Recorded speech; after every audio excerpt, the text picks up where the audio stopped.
Could we go live, please? Council, we are live now. Thank you, Registrar. You're welcome. Good morning, Commissioner, Council. The first witness being called by the inquiry is Dr. Gerardo Flinch, who is with us this morning. And Registrar, if we could call up Dr. Flinch's CV, which is EXP 73.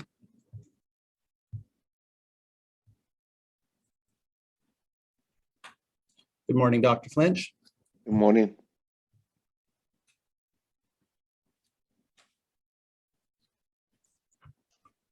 And Dr. Flinch, you have a 70-page CV, so needless to say, we are not going to be covering all of it, just a few bits and pieces. Call up image 3, please. And this is your CV? Yes, correct. And just to start with your education, the second heading there on image 3, you've got a series of degrees in civil engineering from first two in Uruguay and then in the US, culminating with your PhD in civil engineering from Arizona State University in 1996. Is that correct? Correct. And you are a chaired professor at the VIA Department of Civil and Environmental Engineering at Virginia Tech. Correct. And it's the Dan Pletta Professor. That's just the name of the chair. Correct. And how long have you been at Virginia Tech for? In total? Since 1997, so almost 25 years. And you are also the director of the Center for Sustainable and Resilient Infrastructure, otherwise known as VTTI. Could you briefly just describe what that organization is? Sure.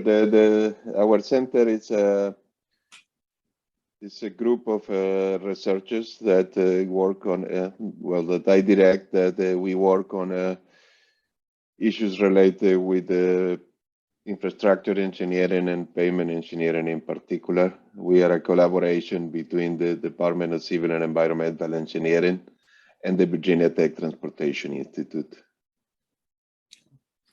And under areas of interest at the top, set out 5 principal matters there. Where does friction science and measurement and friction management come in?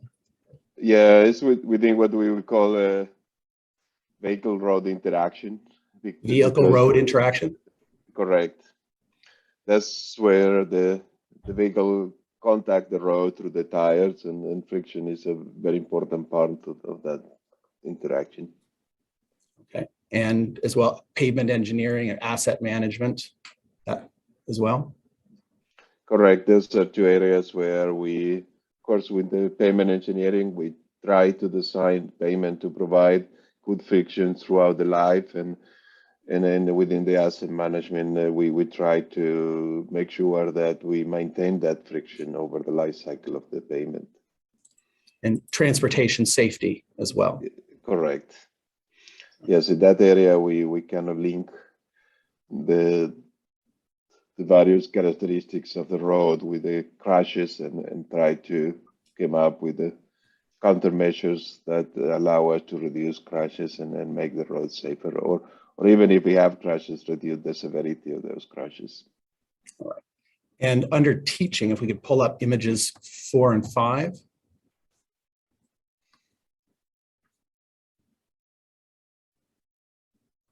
Call up, thank you.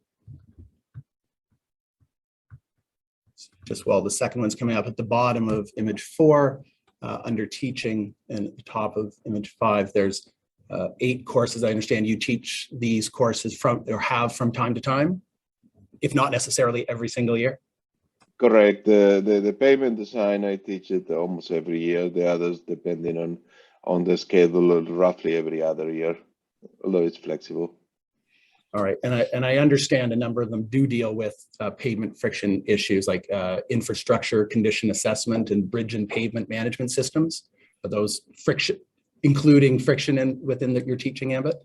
Correct. This is part of the functional evaluation of the road. We do friction and ride quality. It's just the key parameters we evaluate on a regular basis for new payments, but also for existing payment throughout the life cycle. And we cover that in the classes. And then I see under number 7 is asphalt technology and 3 is pavement design. Is that, again, within that, are they teaching about various types of pavements and mixed designs? Correct. The asphalt technology focus on the design and all type of asphalt mixes, and then including the traditional mixes, super pay mixes, SMAs, performance porous mixes, etc. And then as part of the payment design, of course, we cover the basics for what type of results we expect from those mixed designs, and in terms of friction and macro texture, among other properties.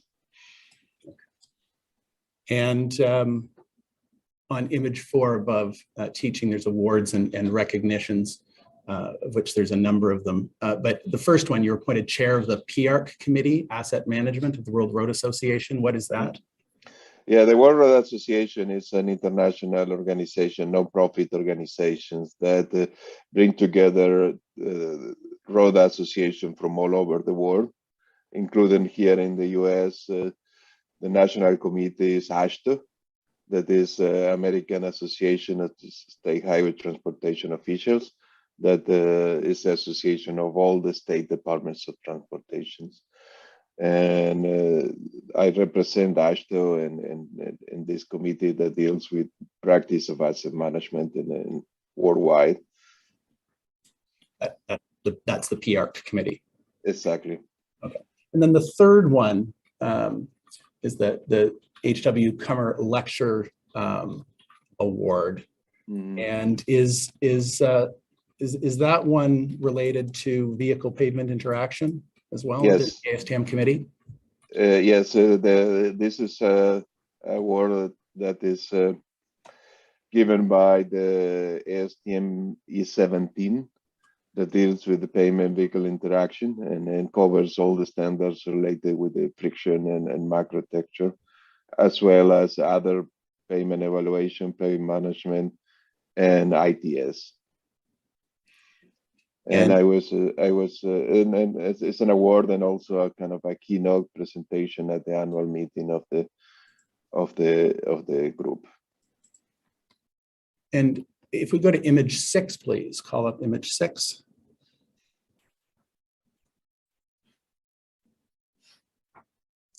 Now there's many pages of funded external research projects, which I'm not going to go through, but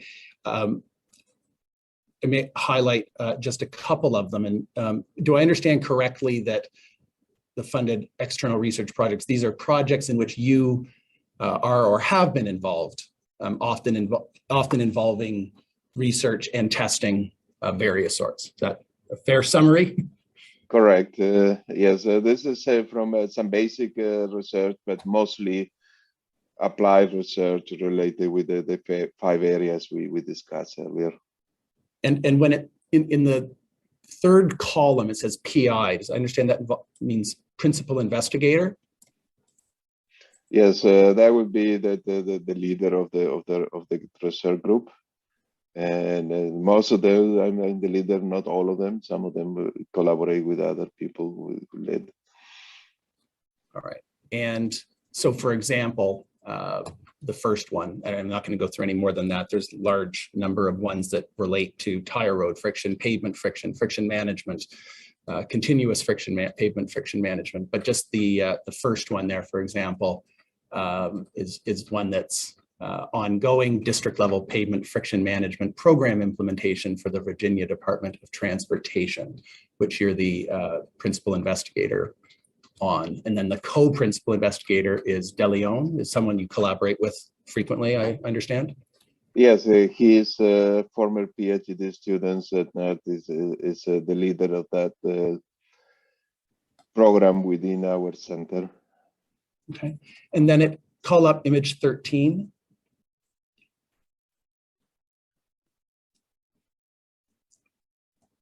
And this is the beginning of a long list of papers in refereed journals.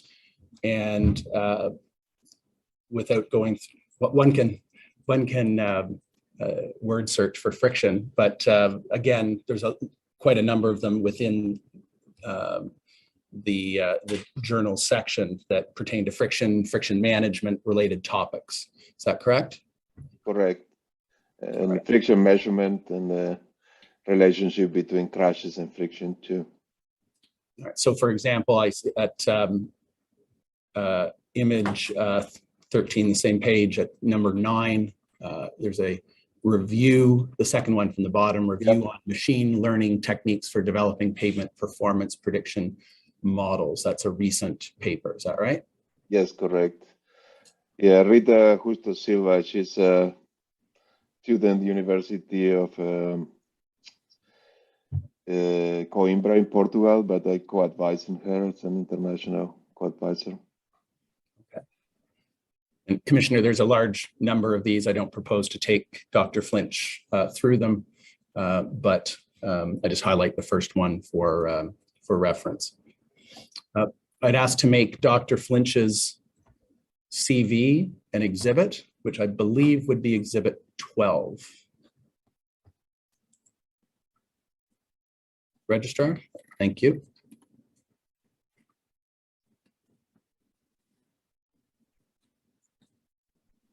Now, if we could call up Dr. Flinch's report, which is EXP 189.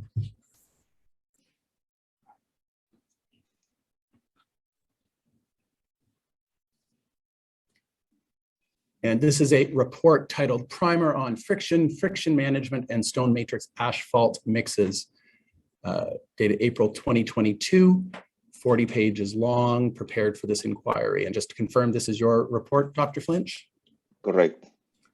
And are there any changes or corrections you need to make to your report at this time? Not at this time. And just generally in terms of organization of your report, and more or less how I'd like to go through it today, Commissioner, is more or less in order, but not covering every last word, of course. Part 1 is an introduction to pavement friction, dealing with the definition and the science behind friction and friction measurement, and then the components and devices involved in measuring friction, and an interconversion of friction measurements between different testing methods, broadly speaking. The second part is pavement friction management, which there's a number of areas to look at, including friction investigatory and intervention levels in a number of jurisdictions, and as well friction remediation methods. And the third part is on stone matrix or stone mastic asphalt, and I take it more or less in order. There's also a slide deck. Actually, if we could make this report an exhibit 13.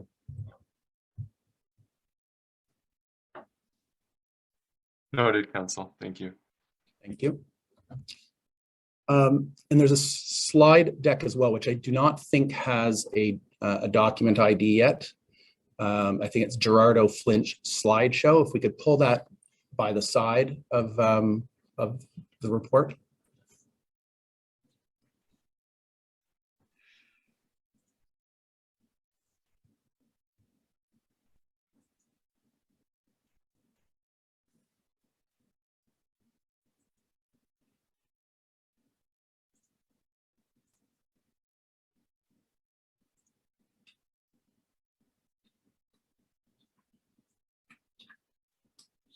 Registrar, is there an issue with the slideshow? No, Council, sorry, 1 second. I just have to restart on cue. It'll just take a second. My apologies. That's all right. While he's doing that, Dr. Flinch, there's a slide deck which we're trying to pull up, which I understand you may refer to from time to time during your evidence.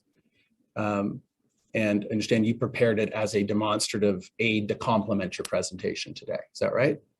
Correct. Most of the slides are just reproduction of the figures within the report, but there's a few that expand a little bit. That's right. And I believe that's a 16 page document, although substantively, I think the slides are on 13 or 14 of those slide pages. Okay, so we could, and if we could make that an exhibit as well, number 14. Noted, Council. Thank you.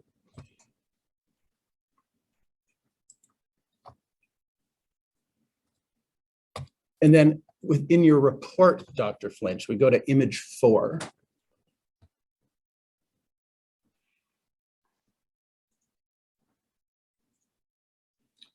There's a list of acronyms that you've set out, and there are a lot of acronyms in pavement technology, as I've learned. And there's one page of selected ones, and I just want to look at a few of them before we dive in. First one you've already mentioned is AASHTO, the American Association of State Highway Transportation Officials. And I think you've already described it. It's a form of a lot of committees, and it sets standards and guidelines of various sorts. Is that correct? Correct. It's similar to the Transport Association of Canada. And then ASTM, which is ASTM International, formerly the American Society for Testing and Materials. What's that?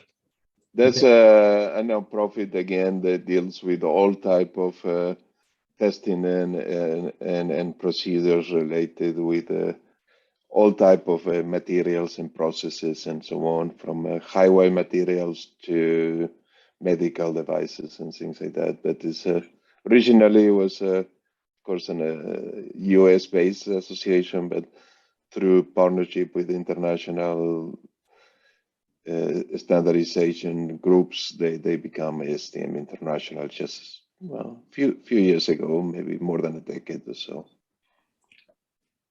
And then there's a number of acronyms that pertain to certain numbers that are friction measurement numbers. And I'll start with the BPN, B as in Bob, which is that's the British pendulum number.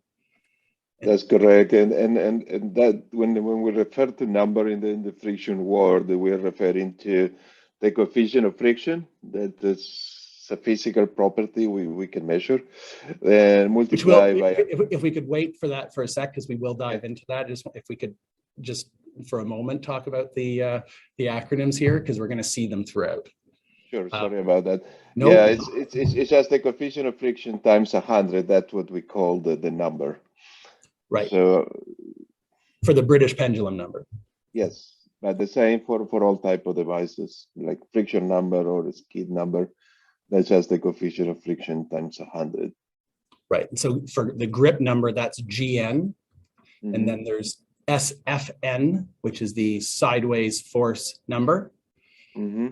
And the SN, which is the skid number, measured with a locked wheel tester. And these are, I think you said, these are all different ways of expressing the friction value taken from the coefficient of friction taken by different measuring devices.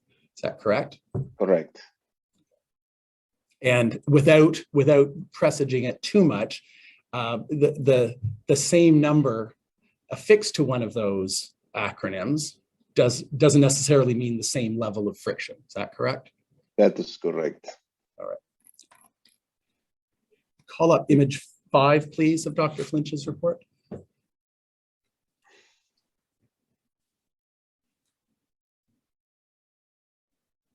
Now, before getting into the science of pavement friction, can we just look at the first sentence of your report at the top of the page under Introduction to Pavement Friction, and referring to frictional properties of pavements play a significant role in road safety, as the friction between tire and pavement is a critical factor in reducing potential crashes. Why do we care about friction? Why does it matter? Well, friction is very important because, as I mentioned earlier, the area of contact between the vehicle and the pavement is the area where the tire touches the pavement. So there's a relationship between the friction that can be developed in that interface between the pavement and the tire, given by the friction and the potential for a crash. Crashes are seldom caused by friction, although in a few exceptions they are. But most crashes happens because of a combination of factors, and such distractions and maybe excessive speed, lack of reaction, etc. But if you had good friction between the tire and the pavement, you may be able to even reduce the severity or avoid the crash altogether, because you'll be able to develop enough forces to either slow down or maneuver the vehicle properly. So typically, pavement friction can be a contributing factor, but it isn't typically the only factor. Correct. Okay. And conversely, if pavement friction is adequate or even excellent, does that mean collisions won't occur? No, because there's always other factors affecting. Again, if you fall asleep in the car, there's no friction that will help you. Fair enough. And is there any reason to measure pavement friction other than ultimately in relation to road safety? Not really. We do use again friction and macro texture, as we see that what we call frictional properties of the pavement as an indication of pavement safety. That's why we measure friction. Okay. And so, looking at the whole page again, Registrar, please. Thank you.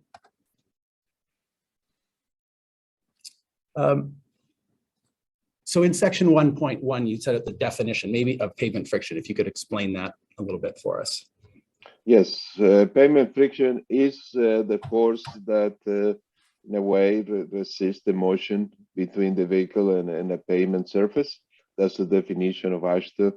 And in short, what it is a force that is developed as the tire start to either slow down or transverse a curve. There's some forces that develop at the interface, and those forces divided by the vertical force is what we call pavement friction. And it's actually, and then if we can go to the first slide in the presentation, it kind of illustrates that. Registrar, slide 2, please. If you look at it. Go ahead.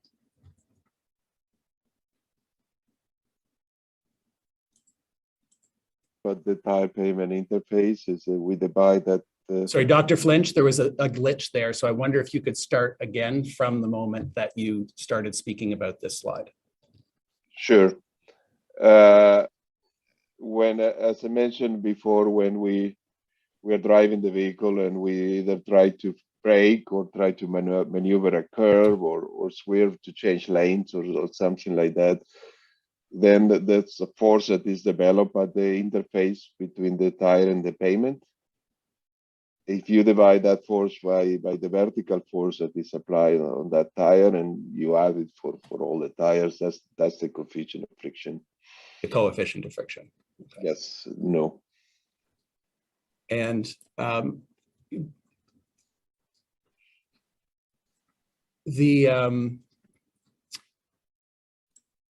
and then on your slide there, and as well in your report at images 5, starts at page 5 and moves on to 6, you explain the concepts in relation to the coefficient friction of adhesion and hysteresis, if I pronounced hysteresis correctly. Could you perhaps describe those for us? Sure. There's, as Andrea was saying, there's 2 key components of friction that provide that force that develop between the tire and the pavement. The first them is the adhesion component, and that comes from the. That was the adhesion component? Correct. Thank you. That comes from the contact between the tire and the pavement, and mostly the coarse aggregate that protrude from the pavement and is in contact with the rubber. There's some physical forces that develop there that of course, produce some wear on the tire, but also provide the force that allow the vehicle to slow down or to keep control on the curves, etc.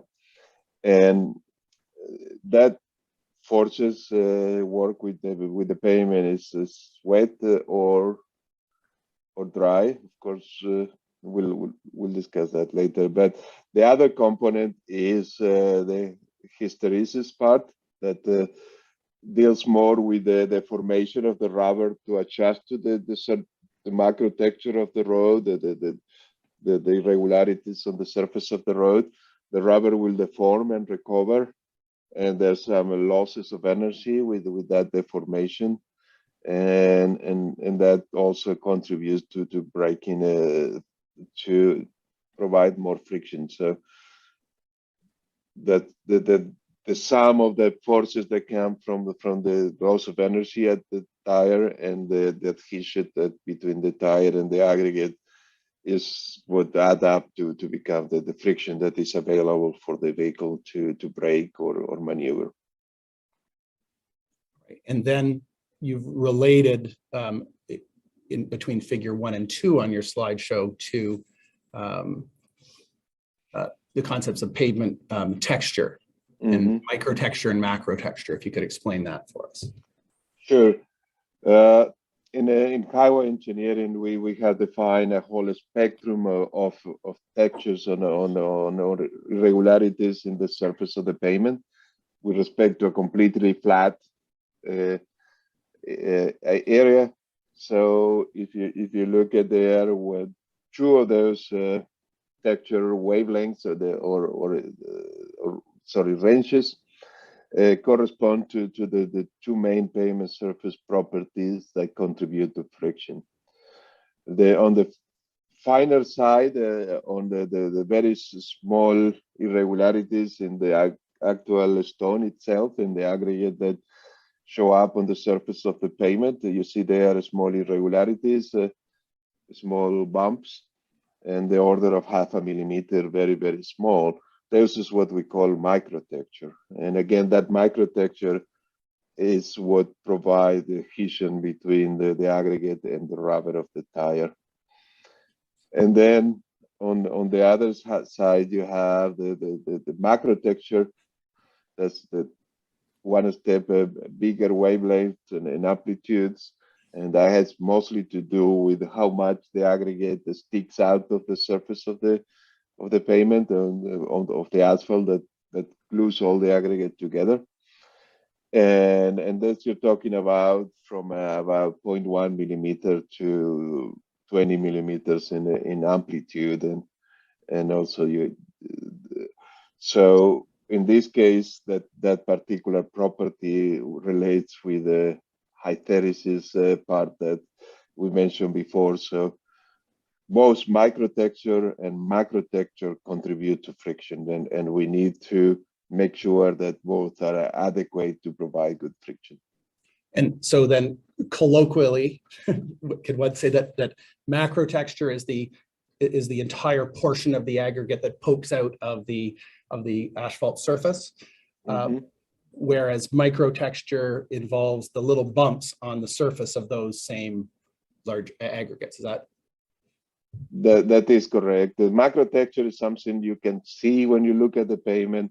The microtexture is mostly you have to feel you have to touch it to be able to feel it. And call it image 6 in the report, please, Registrar.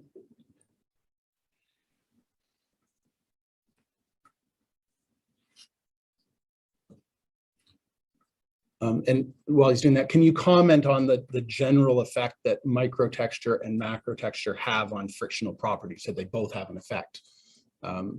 If you could speak to that. Sorry, image 7, actually, Registrar. I apologize for that.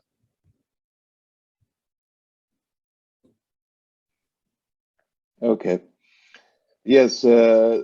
The microtexture, as I said before, it's the adhesion component or provide the adhesion component of the friction. So in that case, it's important that all the speeds of, excuse me.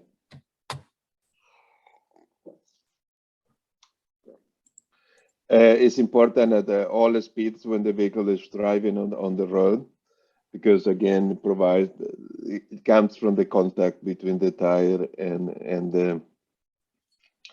the aggregate itself. On the other hand, the macro texture is it depends a lot on the speed of the vehicle. So the higher the speed, the more important the macro texture becomes, because again, there's less time for the tire to deform, and there's more energy dissipated in terms of hysteresis. So when you go to higher speeds, microtexture kind of becomes a little bit more important. At a lower speed, microtexture is more important. And then the next section is friction during braking. So to move on from the components of friction to the operations that where it's important for. So the first thing in your report in section 1.1.3 at the bottom of image 7 is friction during. Thank you. Okay. So what happened is when the vehicle is circulating normally on the road, there's almost a static contact between the tire and the pavement, and the tire is rotated, and that pushes the vehicle before. So there's very little friction developed there. Of course, there is some rolling resistance that relate with gas consumption and energy consumed to move the vehicle forward. But then again, there's very little slip between the tire and the pavement, and so the contact pushes the vehicle forward. Sorry, Dr. Flinch, was that very little slip? Is that? Yes. Okay, thank you. Correct. Yes, so when they start to brake, then the tires start to rotate a little bit slower than we did rotate normally, and then the rubber starts to slip with respect to the pavement. And so if you see there the red curve in the figure on the right, you see that at the beginning the friction start to increase, because the slip start to increase all the way until you reach a peak. And peak friction. Yes, and you have a peak friction that corresponds to what we call a critical slip. That the percentage of the slip between the rubber and the pavement, and then after that it continued to do more all the way until the tires complete. The tire goes slower with respect to the free rolling speed until it's completely locked, and you have full sliding of the pavement of the tire with respect to the pavement on the right of the curve. And that happens when the tire is completely locked, and that's what they call 100% slip. And then on the other side, you have free rolling would be a 0% slip, as I mentioned before. So go ahead. Right. So the tire influence area on the left is where the tire is slowing down during braking until it reaches the peak friction, at which point the tire starts to slip or slide across the pavement surface while it's still rotating. Is that right? Yes, actually the tire is always slipping, but it keeps slipping more and more as you move from the left to the right. Of course, before you start braking, there's almost no slipping, but then it starts to slip, it reaches a peak, and the left side of the curve is more influenced by the type of tire and the condition of your tire.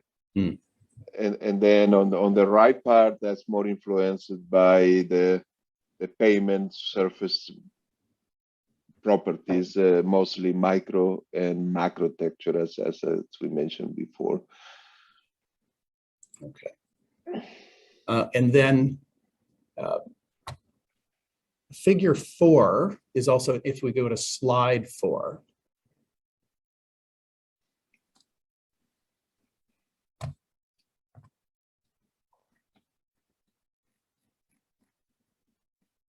is another, this is figure 4 from your report. And could you describe what we're looking at here? Sure. This is similar to the figure before. On the vertical axis, you have the coefficient of friction as in an instance within the braking maneuver. And on the horizontal axis, you have the slip from 0 to a completely lock wheel. So that the red curve there, which is what we will call a typical wet friction curve for a pavement with a good micro and macro texture, meaning that when I said wet friction, that's typically what we measure in highway engineering. It's we spread water before we slide the rubber with respect to the pavement. If you do the testing without spreading the water before, then you will have, and this is just not to scale, but just to illustrate the trends. You have the dotted blue line there on the top, where you have higher friction and less effect of friction with respect to the slipping speed between the pavement and the slipping percentage between the pavement and the tire. So when you have dry pavement, typically friction is high throughout the whole braking period.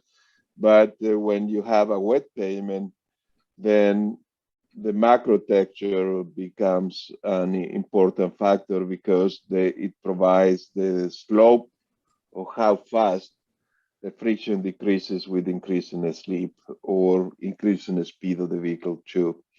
So there you have the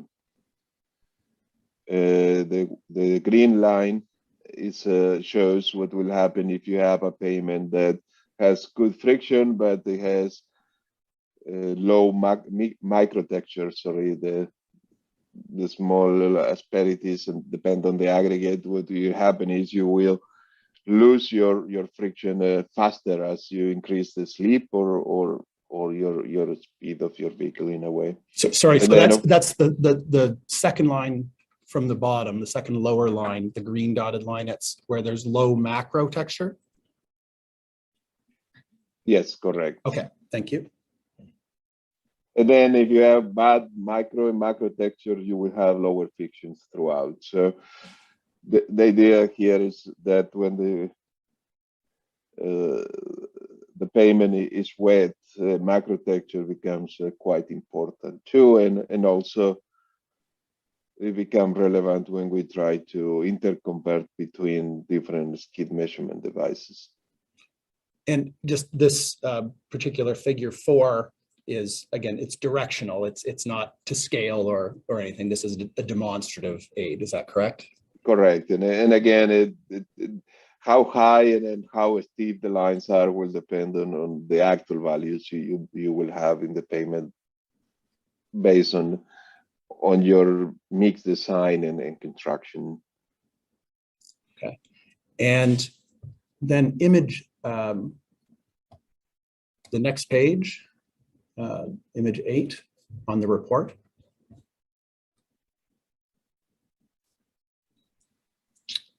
The same thing. So if we go to image 9, those are the ones we just looked at. Thank you.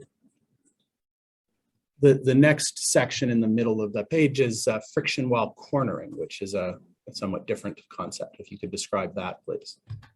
Sure. When you need to traverse a curve, you also need some forces that allow the vehicle, in this case, to avoid getting off the road and sliding transversally. Sliding transversally? Correct. Okay. So the idea is that your geometric design kind of the roadway in general accounts for a little bit of that, but depending on your curvature.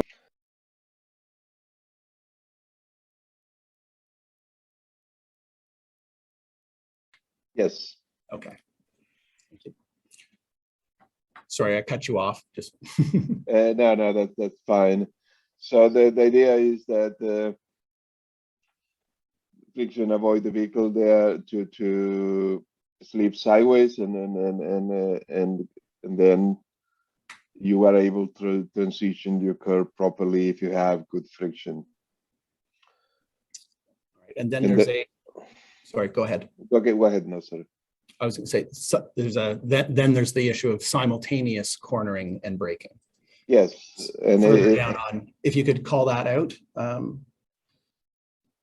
Yeah, and maybe go to the next figure in the presentation too. Okay, so don't expand that. Yeah, and go to the next slide 5. So if you see here, we have two components of friction that's needed again to maneuver safely a vehicle, and for any vehicle with a specific type of tires and condition of those tires and condition of the pavement, there will be like an envelope that provide how well that vehicle can do, the maximum performance in a way without losing control. So you see there that you have like a red arrow for braking. That's the maximum braking that you can have, and then green you have, and then in the other direction, in the corner direction, that the maximum cornering that can be provided. And there you see when you try to maneuver a curve and maybe you had to brake because something happens, that curve, there's a vehicle in front of you slow down, or there's a pothole or any type of reason that you may have to try to brake, then what will happen is you will need to use the friction that is provided between the tire and the pavement and divide some friction for cornering and some friction for braking. So really you will have less friction that you normally have for braking, and you have less friction that you normally have for cornering. So the whole friction that you need is the vector that results from these two components in a way. So there's only so much available friction, and it has to be divided, has to be split between these two components. Exactly. Okay.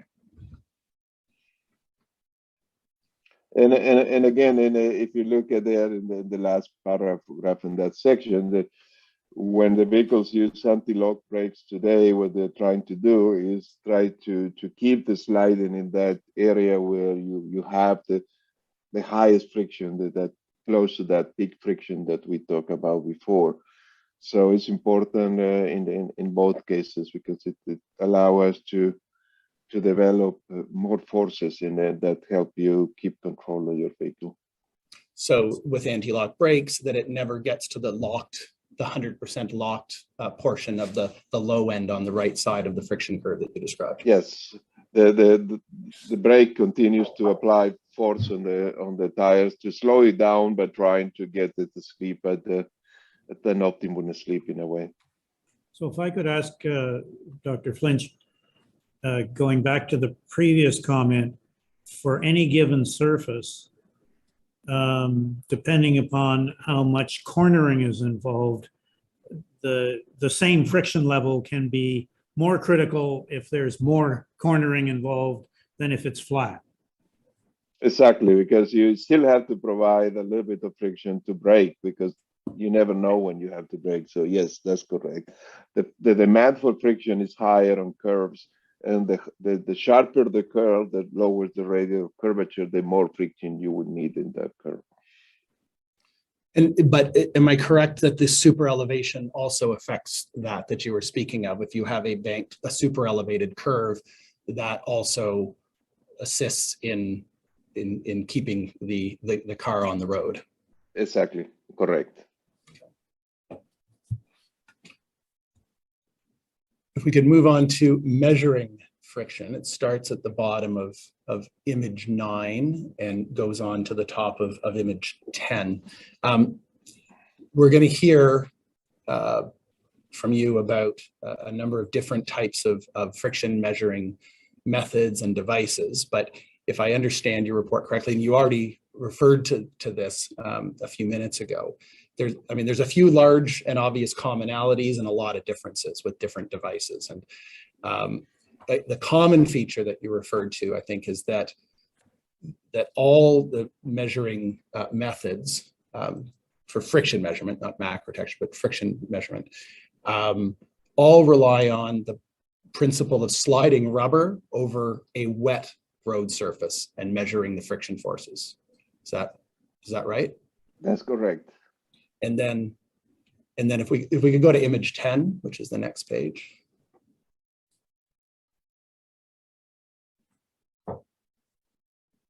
I think that's refers at the very top, talks about that measuring wet friction after spreading a small amount of water on the pavement.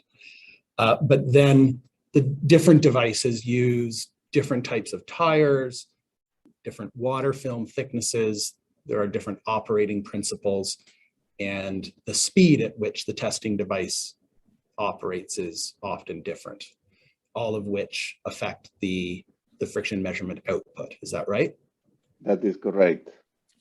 And so even if this is a general proposition, even if you're measuring the same stretch of pavement, different devices will typically return different friction measurement results. Correct. Okay. And one of the variables that I mentioned there is testing speed, the speed at which whatever testing device it is, but the speed at which it operates. And am I correct that then the higher the testing speed, in general, the lower the coefficient of friction measured? Is that right? That is correct, yes. Okay. And then if we could take away that and go to the next slide, slide 6.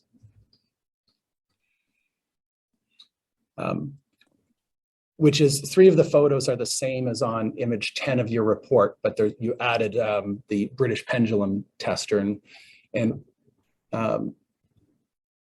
if we go to image 11 in the report,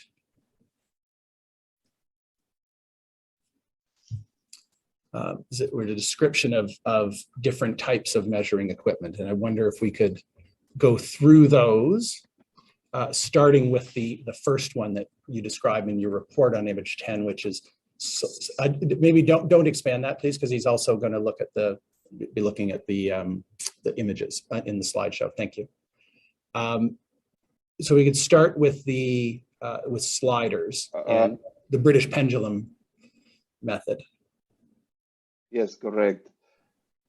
The British pendulum, it's a device that was developed originally in the United Kingdom by the Transport Research Laboratory. That used to be the official national laboratory, but now it's a private company.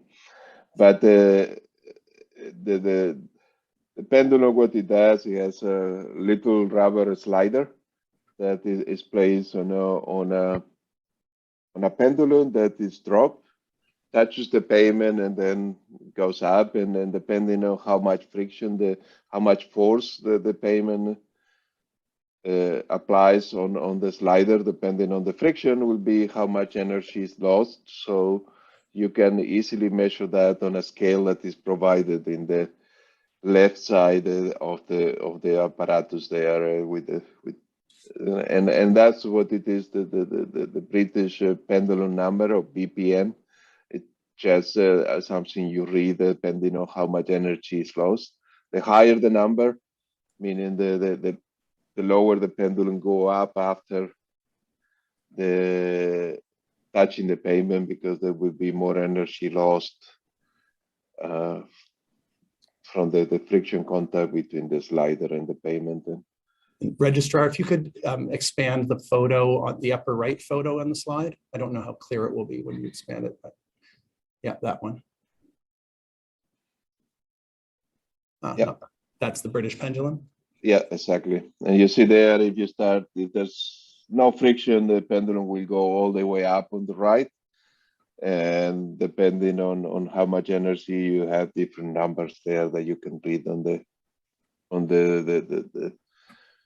the circular scale there on the left, sorry. Okay. on the circular, the quarter circular portion of it. Yeah. Okay. And sorry if you said it, water is also used as part of the British pendulum test. Yes, what you do is you spread a bit of water and then you do the first you make sure that when it's vertical, the pendulum is touching the pavement. Then you lift it, you block it, you spread water, and you let it go, and then you measure the BPN. Okay. And if you could reduce that, thank you. Can I just ask, is there any recognized scale for the results? A scale that indicates what an acceptable pendulum number would be and one which would be unacceptable? Yes and no. There is some values that are specified in some of the standards. For example, when you are looking about aggregates, you will use a pendulum to test their properties after they have been polished, and we're going to get into this later on. But there you have some agencies have some numbers that they require after polishing for so many hours. The aggregate should remain with this BPN, but that's not one standard number that you can set is applied to all type of roads. And again, a key part of the physics of this is that this pendulum only measures the microtexture, because the test is done at the very low speed of sliding between the pavement and the rubber slider in the device. Dr. Flinch, when you were the test you were talking about, was that the polished stone value test that you were referring to? Correct. Okay, and we will come to that specifically. And as well, Commissioner, I anticipate you will be hearing evidence from Ministry of Transportation witnesses as to their approach to polished stone value in the pre-approval of aggregates. There's an ASTM standard for the British pendulum test. Am I correct from your answer that within that standard, there's no stipulated acceptable reading? Is that correct? Yeah. Correct. The next type referred to are the longitudinal friction coefficient measurement equipment. And I'd like to deal with, there's two types that are listed, the grip tester and locked wheel friction testers. And I wonder if we could talk about, in reverse order, the locked wheel friction testers first. Sure. The lock wheel test is probably the oldest device used in North America for many years. And what it is a trailer that is pulled by a pickup truck that has a water tank in it. So the trailer has two wheels, and it locks one of those wheels completely. So it goes through the cycles of starting to lock, and then when it locks completely, it takes a measure for a period of time, typically about 1 second or so, and provide an average value for the force, and then that force is translated into a coefficient of friction and multiplied by 100 to provide a friction number or a skin number. And again, this trailer has been used for many years, and it has an ASTM standard, is 274, and it's useful equipment. It provides a lot of information, but that only can measure on a sample of the pavement, and I'll come back later in the next section why that is important. But the idea is you completely lock the wheel, measure the average force over a period of time. That period of time can be changed, but it is specified in STM is 274, and then provide. Sorry, what was that? The speed? What is specified? Sorry, I didn't catch that. The time where did you use to average your lock wheel friction. Right, and just in terms of the friction curve that we're talking about, as I understand it, it's measuring it at the right-hand side at the 100% locked wheel, the 100% slip. Is that right? Correct. And it produces a skid number or a friction number, SN or FN, right? Which are the same thing. Correct. Yes, just over the years,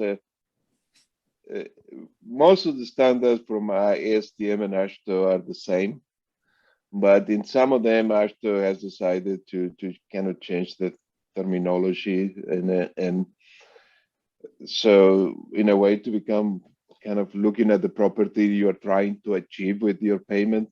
So instead of using a skid resistance, they decided to use friction because you want to have good friction. Similar thing happened with the roughness and the smoothness. They're both the same properties, but they are called different by ASTM and AASHTO. Okay, so AASHTO uses FN or friction number, and ASTM uses SN or skid number. Yeah. Is that right? But they are. But other than that, the standards are almost identical. Okay. And again, the standard doesn't set out a specified level of friction which is acceptable or so forth. It sets out how to do the test and how to record the results. Exactly. You could try to define values, but those are done more on related crashes with friction than on the test itself. Then the grip tester is the next one, are called fixed slip friction testers. Mm-hmm. Oh, sorry, I should, on the slide, the first thing, it's the bottom right on the slide there. That's the, with the white truck and the trailer, that's the locked wheel ASTM tester, is that right? Correct. Okay, and then the grip tester, which we're about to talk about, that's the one with the black truck with the little yellow trailer, is that right? Yes, it's actually a white truck with a dark water tank on top. That's the big water tank in the back. Yeah. Okay, so if you could tell us about the grip tester. Sure. The grip tester, it also measures longitudinal friction, but what it does, it has a wheel that is forced to rotate slower than the free rotation. So it's always slipping with the payment, about 15 to 18%, and it's through a chain. So it's physically restrained from rotating freely, so it's always sliding. And this device is a little trailer, it's very light, and it's used a lot in airports where they periodically monitor friction on the runways, and for of course providing good friction for the airplanes when they're trying to land. And it's but it's been used in highways, and we even use it here in the US for a few research projects, and we had a demonstration project for a while. Again, you spray water and then you measure the force, the vertical force and the horizontal force, and then you calculate the coefficient of friction, and then you multiply by 100 and you report a grip number. One advantage of this device with respect to the lock wheel is that you can, since it has a smaller wheel, and you need less water because you have to cover a thinner area of the pavements, and again, it's sleeping at it's working at the lower sleep, and so you can continuously measure.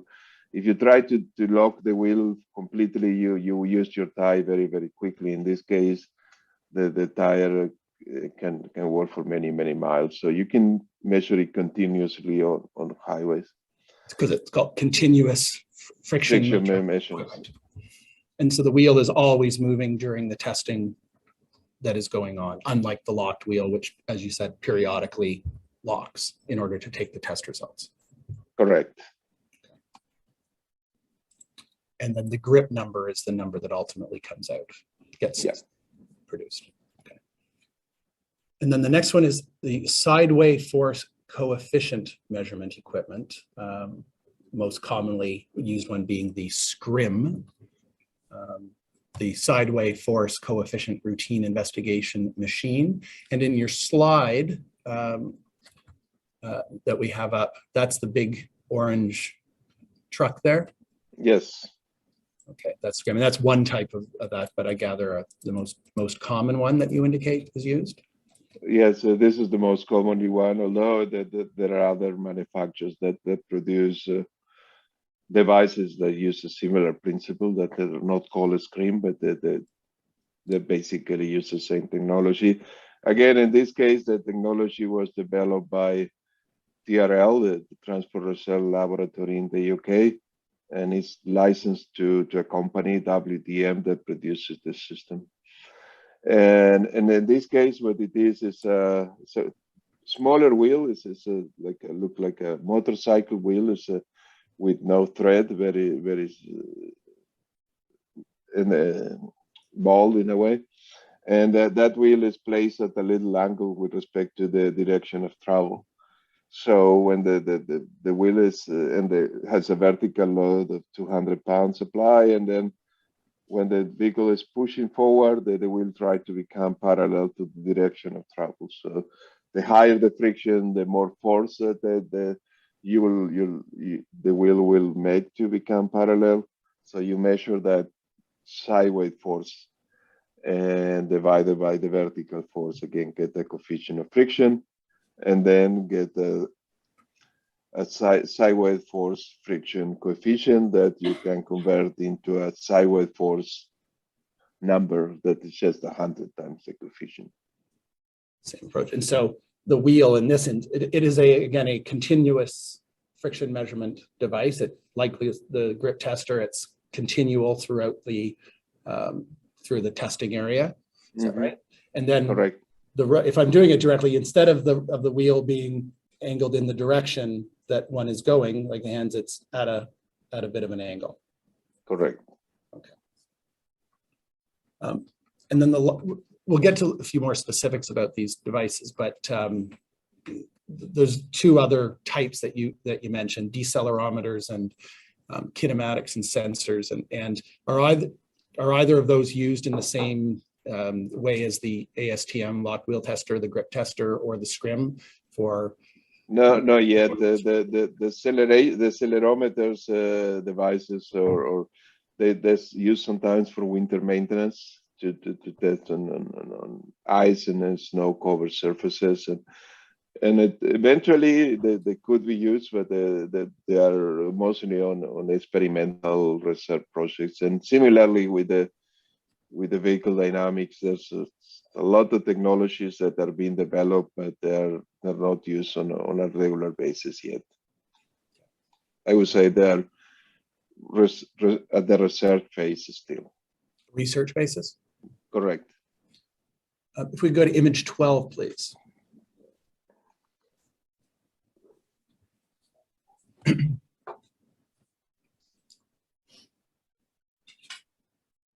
And this section, some of it you've covered already, so I just want to hit on a few additional things. The ASTM standard for locked wheel testers, as I understand it, stipulates how to report the speed of the testing and the type of the tire that's used. Is that right? That is correct. And the standard speed under the ASTM standard for the locked wheel tester is 40 miles per hour or 64 kilometers per hour, often rounded to 65, I gather. Correct. Correct. And the standard is if you report it in kilometers per hour, you use brackets around it. And if it's in miles per hour, you just specify the number. So you have a friction number FN40 and FR 64 or 65 between brackets is the same number. And then the other thing you need to specify is the type of tire that you use for the test. Originally, the standard use a rib tire, means a tire with threads. So that's a ribbed tire? Correct. And that type of tire is very sensitive to micro texture, but since the water is allowed to flow in between the the threads, then it's not very sensitive to the macro texture. So few states in the US have adopted a ball tire or a smooth tire that doesn't have any thread. It kind of simulates the worst conditions you could have when somebody is using tires that are past the legal limit and had no thread on them.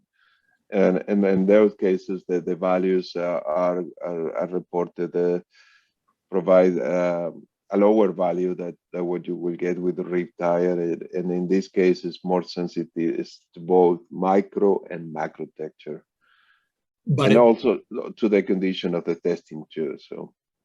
So even within the ASTM locked wheel tester, depending on which type of wheel you use, whether it's ribbed or smooth, will affect the friction number or skid number that is produced. If you use a smooth tire, it will typically produce a lower friction number. That is correct. And those are indicated in accordance with the ASTM standard by, at the end, there's an R is used at the end of the SN. So if it's SN bracket 65R, that means the test has been done at 65 kilometers an hour with a ribbed tire. Is that right? Correct. Or an S if it's a smooth tire. Okay.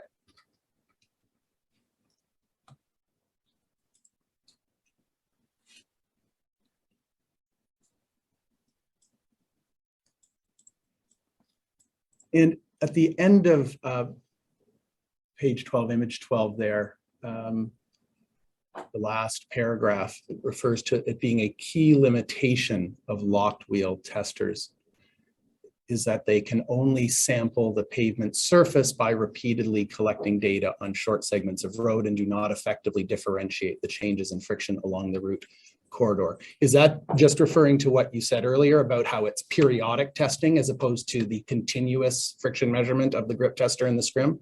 That is correct. We only sample a small area, and then and again a little bit that's the operation. You have the wheel to rotate free, and then you lock it, and you average, and then you let it go. But it's also that the amount of water that you use restrict how many tests you can do per mile. And you can't skid for several kilometers or miles because that would that will use your tire. Yes, the wear will be, and then again you will leave skid marks eventually. So yeah, you only do sampling of the road. And again, the other problem you could have with the lock wheel is, since you're locking one of the wheels, and if you have sharp curves, you also may lose control of your vehicle because it may start to kind of swive along the lane. And is that, so you're referring on a steep curve, you could lose control of the tester if it's essentially if the tester itself skids out. Is that typically a problem when you're on a limited access highway with super elevated or banked curves?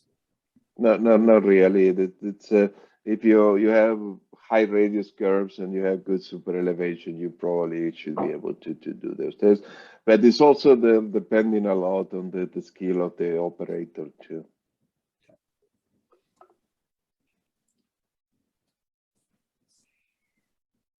And if we go to image 13, the next page.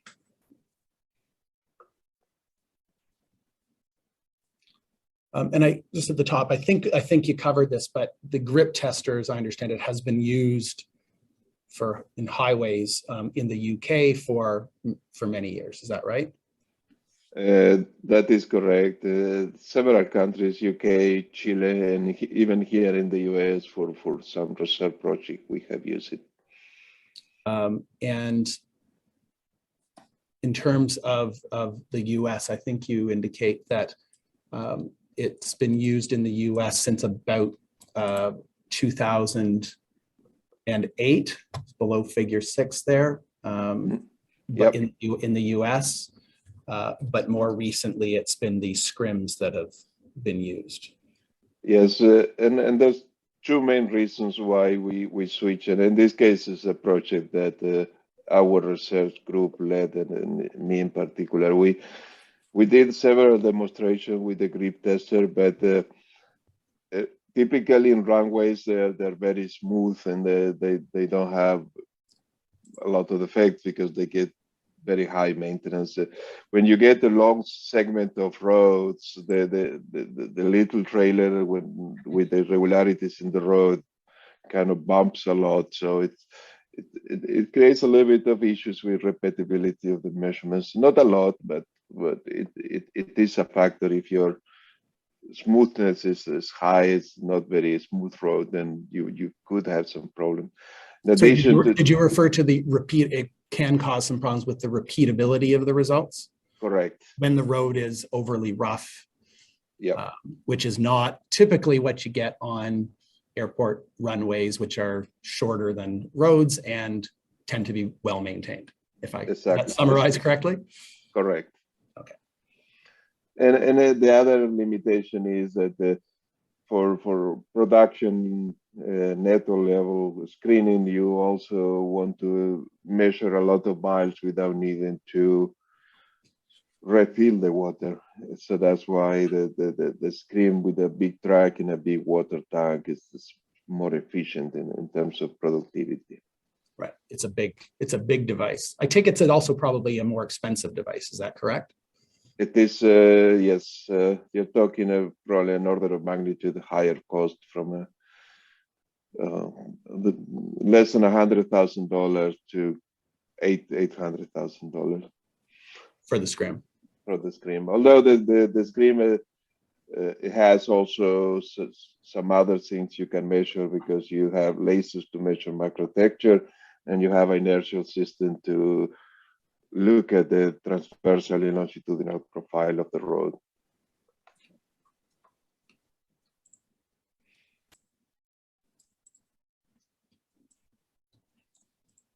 And what you've described about the ASTM locked wheel tester and the ribbed tire being more sensitive to microtexture, and the smooth tire having greater sensitivity as well to macrotexture. What about the grip tester and the scrim?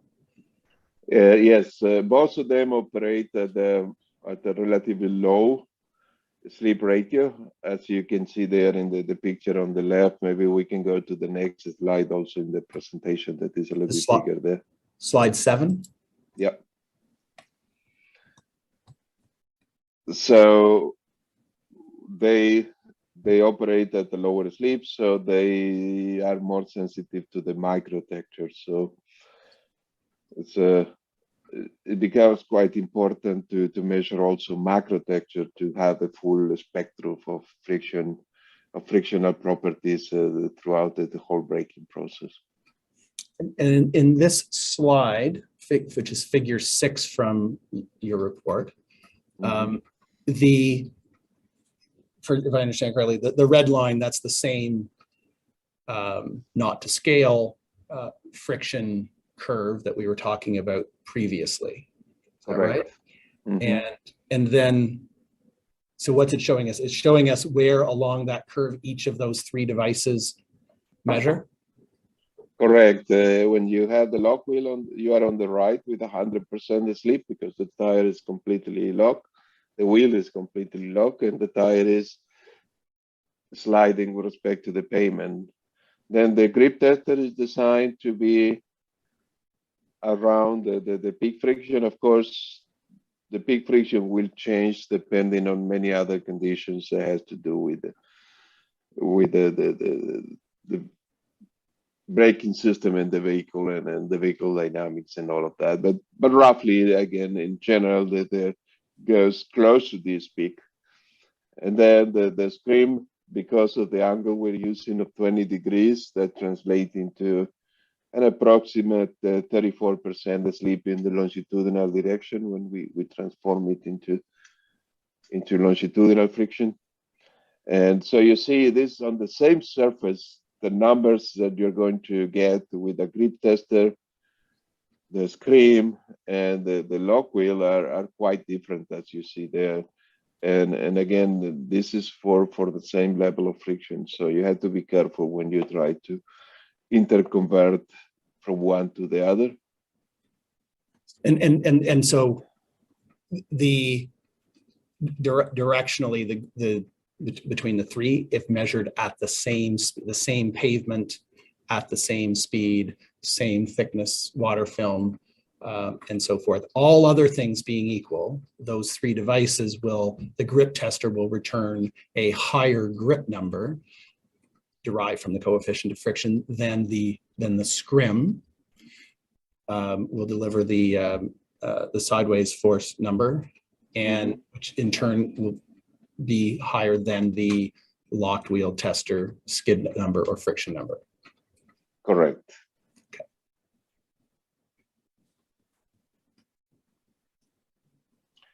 With the caveat that the slope of that curve to the right is dependent on the macro texture, as we mentioned before.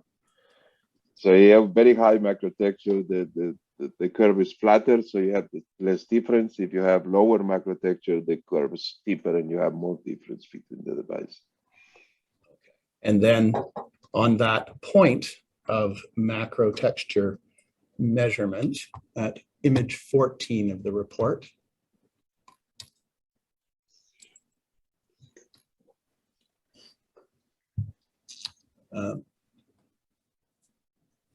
in section 1.2.3, it's titled macro texture measuring technologies, and we've talked about the various friction measuring devices and them in varying degrees being more sensitive to microtexture. So could you describe, you've alluded to it a number of times, but what macro texture is important for and what the measuring methods are? Sure, and again, macro texture is important because it does provide us with an indication on how fast friction decreases with slip and speed. So sorry, with the longitudinal slip or with the speed of the vehicle. So high macro texture, you can get a higher friction at high speed. So it's very important for high speed freeways and roadways in general. But the higher the speed, the more relevant the macro texture becomes.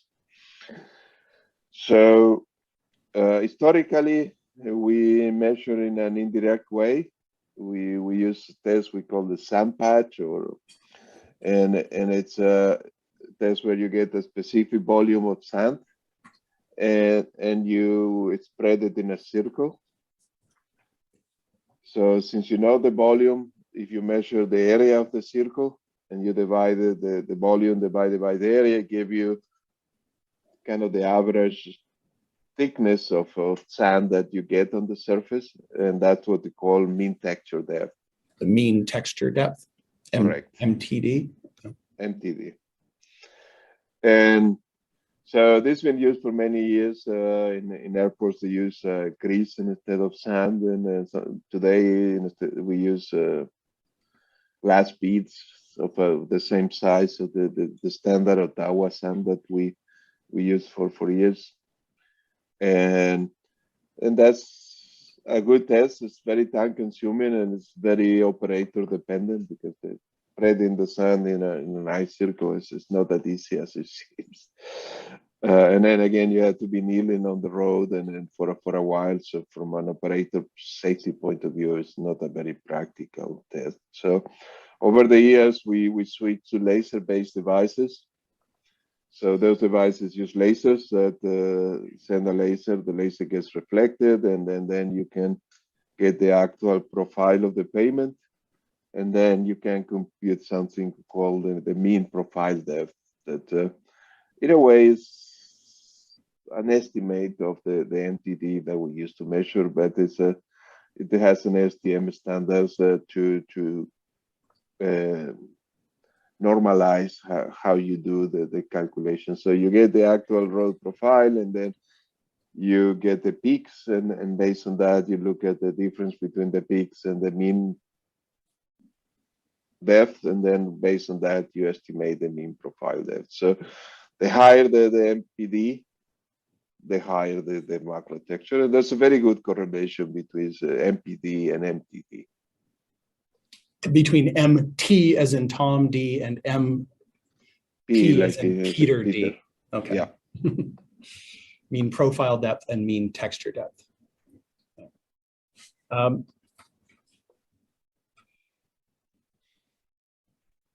And if you're using the sand patch test or the beads and so forth, I guess by definition that's static. You're just taking it in parts along whatever roadway that one is measuring, as opposed to a continuous measurement.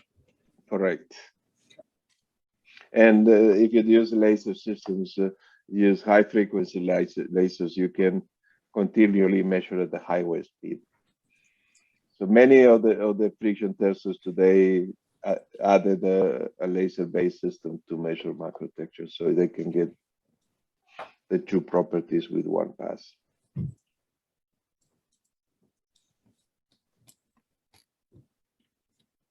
And then if we go to image 4, no, we're still on 14. The bottom of 14, operational factors that affect friction measurement. And don't expand that, it's okay, because we're going to look at a slide as well. Thank you. And so there's a number of things, some of which I think we've already talked about, but we should cover them. And I think the next slide has some bullet points of the slide 8. Covers the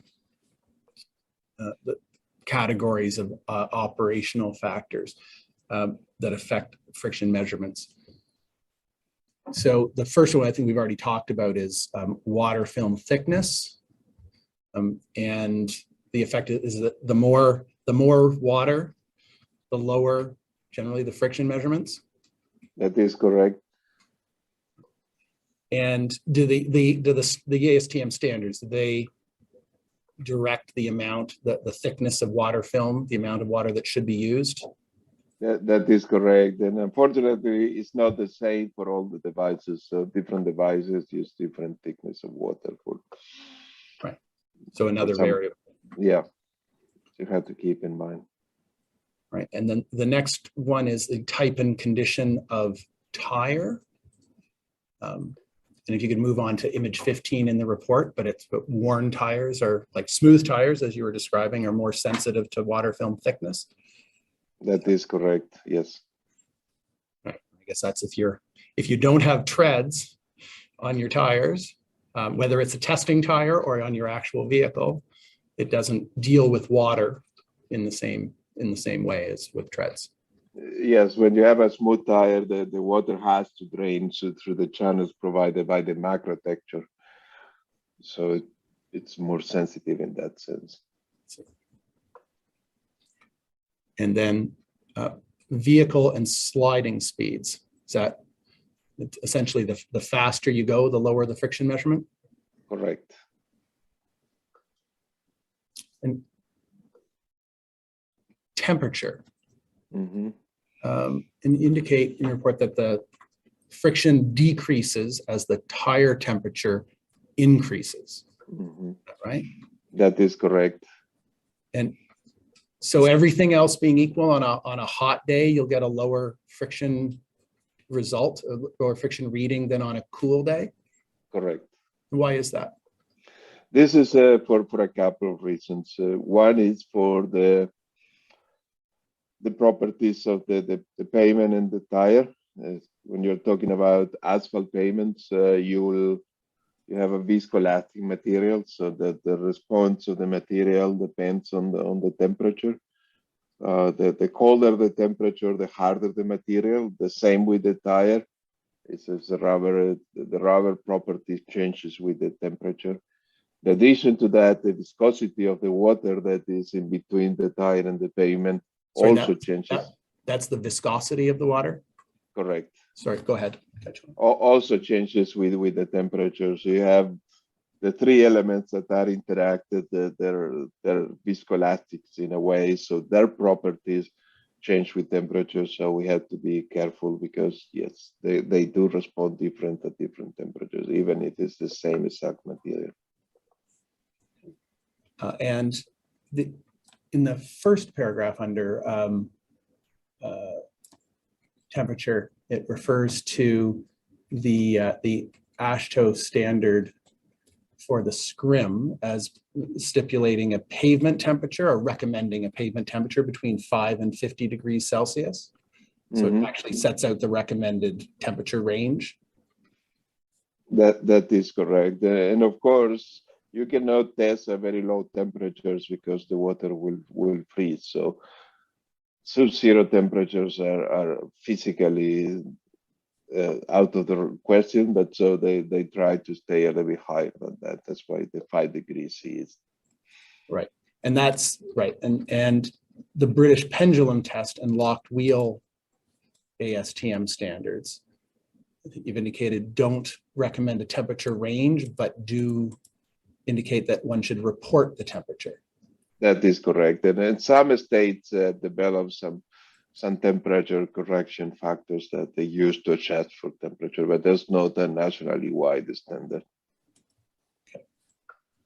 And is the reporting requirement or recording recommendation for that reason, so that one can correct for temperature?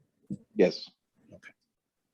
Well, at minimum, you are aware that if you have a very high value at a low temperature, that could be a potential case, even if you don't have a correction factor.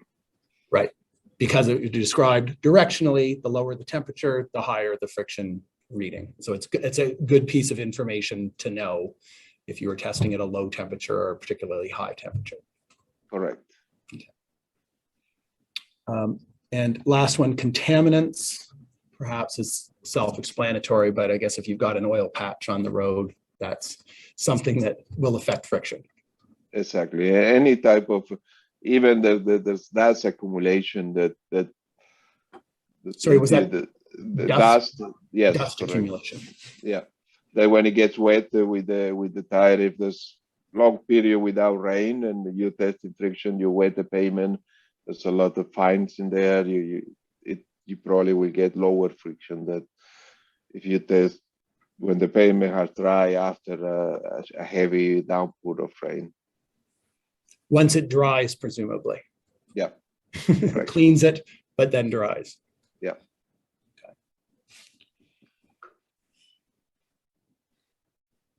Okay. And then the bottom half of page 15 is a section on measuring aggregate polishing properties. And I think this is what we were talking about before in answering the commissioner's question about the British pendulum test, and we spoke briefly about polished stone value testing. So could you first just tell us what aggregate polishing is? Yes, different aggregates because of the composition of the aggregate from a mineralogically point of view, from the minerals that compose the material. Some of them degrade faster than others. They polish, they get weathered by the action of the tires and the dust on the surface and all of that. So they lose the microtexture that is so important for friction faster than others. So some type of aggregates are more resistant to that degradation process that the traffic riding on the road produces. So a lot of agencies, they do require that the aggregate sources in general, it's not that something you do on every project, but the quarries where you get the aggregate that gets certified in a way that they provide a good quality aggregate that doesn't polish with time. And there's two standard methods we use in North America for that. One of them is the polished stone value, that is a method imported from the UK, where what you do is you glue aggregates on a metal coupon just for fixing them, with an epoxy, that you get the aggregate protruding from that, and then you polish it with a wheel that goes for many hours continuously polishing. And then you test the British pendulum number after the polishing, and that's what you report at the PSV. So the And higher the PSV, the better quality the aggregate is with respect to polishing. and so it's I guess that's a laboratory version of the field testing of using the British pendulum test. That is correct. But done after you polish the aggregate, as you described, by using the wheel. And that's a microtexture test, is that right?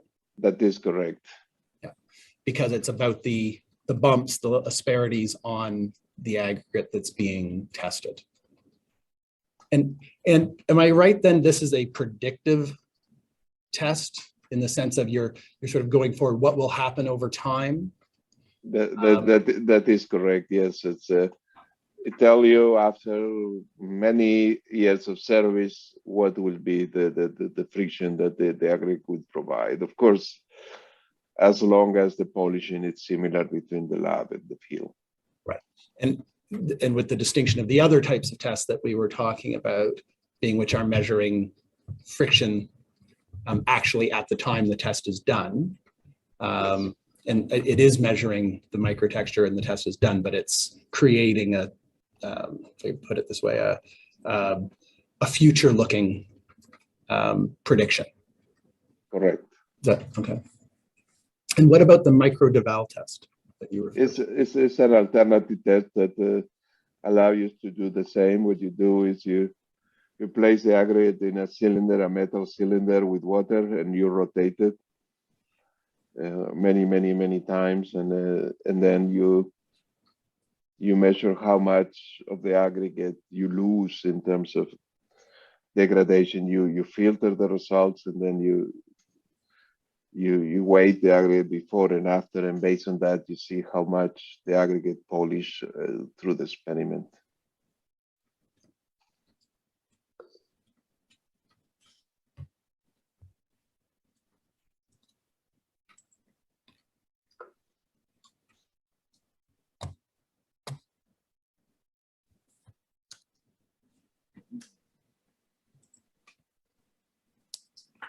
If we go to image 16, I want to talk about the interconversion of friction measurements.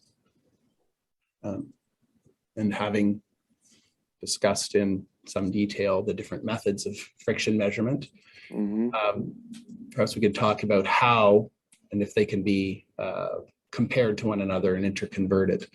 And is it a fair summary to say that although there have been many efforts to compare or harmonize the measurements taken by different types of equipment, that they haven't overall been terribly successful? Is that fair?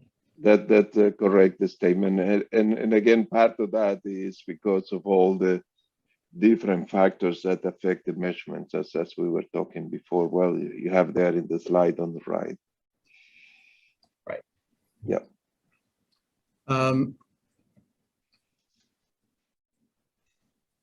And there's a number of studies that you refer to there, some of which I think you've been involved in the last paragraph of the section.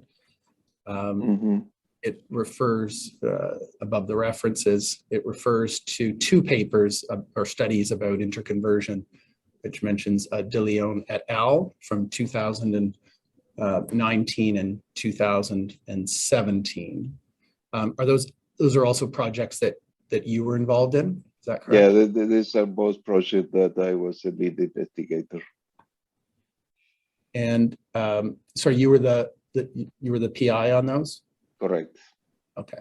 And then coming first on it, does that mean that Mr. De Leon was the principal author? Correct. He was direct in supervising a lot of the testing and wrote the paper. Okay. Although there are many others that were involved, as you see when you go to the full list. Right. In the references when you're Yes. there. Yeah, Mr. Lewis, I wonder if we could take a 2-minute break. absolutely. Thank you. There's just one matter I've got to deal with. 2 minutes? We'll just wait. Should be just 2 minutes. Thank you. Thank you. Perhaps if the registrar could mute everyone until the commissioner comes back. Thank you.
Yep.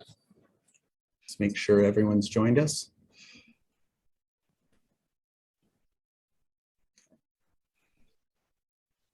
So I think when we left there, Dr. Flinch, I was just at the bottom talking about the 2 De Leon papers that you were involved with, about interconverting scrim measurements and locked wheel testers friction numbers using smooth and rib tires is the first one, and a similar one about equations to interconvert grip testers and locked wheel tester measurements. And you finish the last sentence, however, the interconversions are not very accurate and may not apply to pavements not included in their development. Could you explain what that means?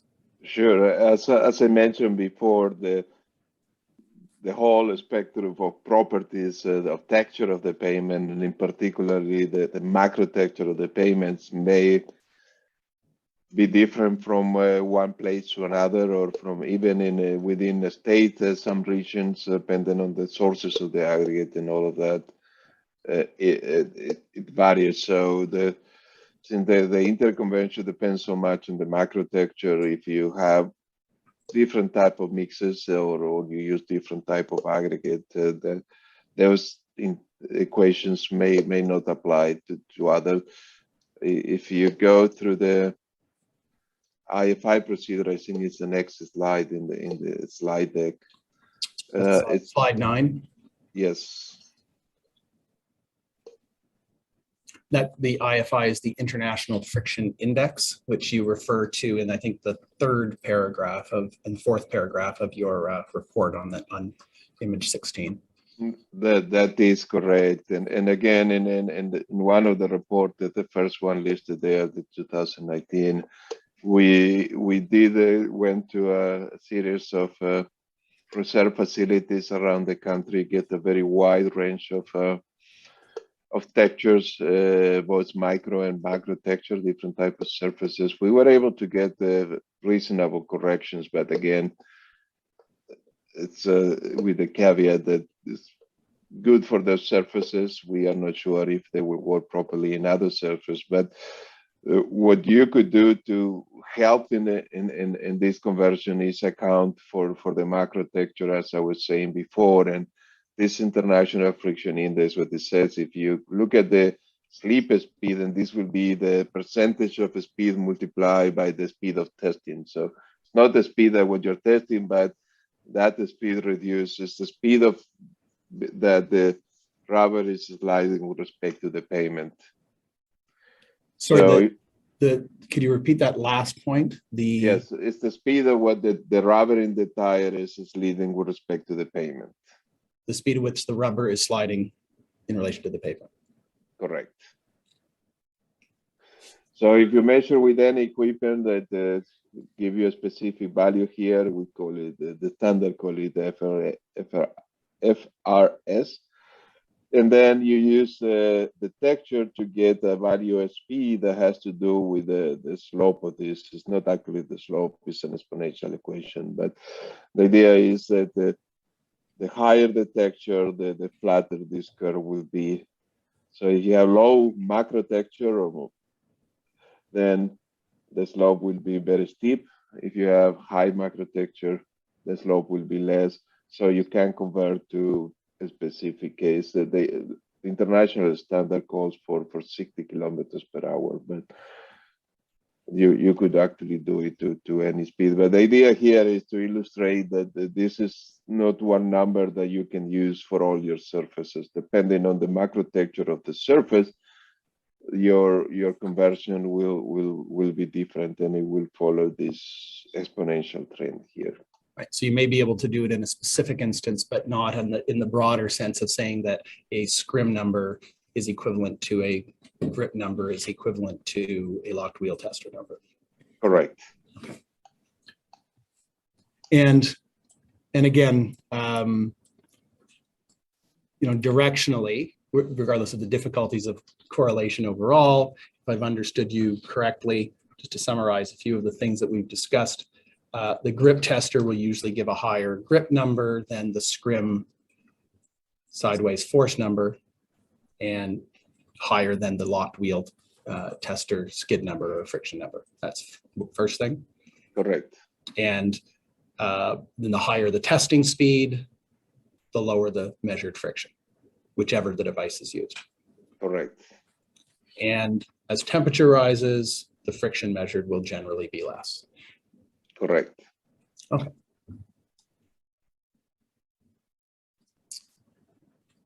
The next part of your report is about pavement friction management. And if we could go to image 19.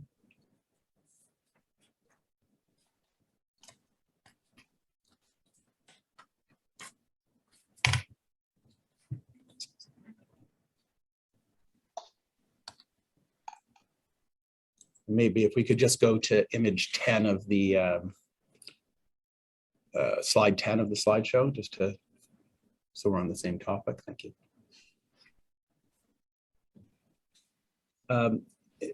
So broadly speaking, pavement friction management, I understand you say in the first sentence, it's the various approaches that highway agencies use to specify and manage the frictional properties of pavements. And you go on for the next couple of paragraphs to talk about some of the things you talked about at the outset about how friction is a factor, not typically the only factor in rates of collision and so forth. Am I correct that friction management can be, broadly speaking, broken down to sort of a front end, which involves engineering practices aimed at constructing pavements with adequate friction, and then the second is approaches to taken to detect and potentially investigate and take action to deal with areas of pavements where low friction may be contributing to collision rates. Is that a fair breakdown?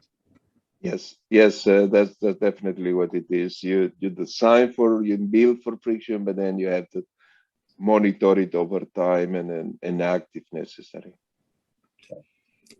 Okay. And in the fourth paragraph, on that page. If you could call that out. You're referring to countries such as the UK, Australia, New Zealand, and Germany establishing pavement friction management programs to provide a framework by which road engineers can monitor the condition of their networks, and based on objective evidence, make appropriate judgments regarding treating or resurfacing a road where required. These judgments balance the risk of a crash occurring with the costs and practicalities of providing adequate friction. And then go on to indicate that crashes may not be completely eliminated, but an effective policy can reduce the risk. And so just to unpack it slightly, the first thing is you're really, with a friction management program, dealing in probabilities about reducing the overall risk of collisions occurring rather than any one particular collision. Is that correct?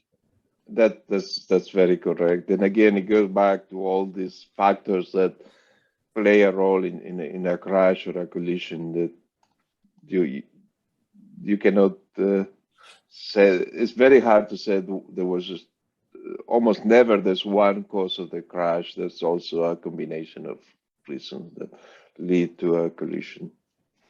And then there's typically a cost benefit calculation in what an agency is prepared to do, the trade-offs between risks of crashes and the costs and practicalities of providing a friction that would reduce the collisions. Is that right? That is correct.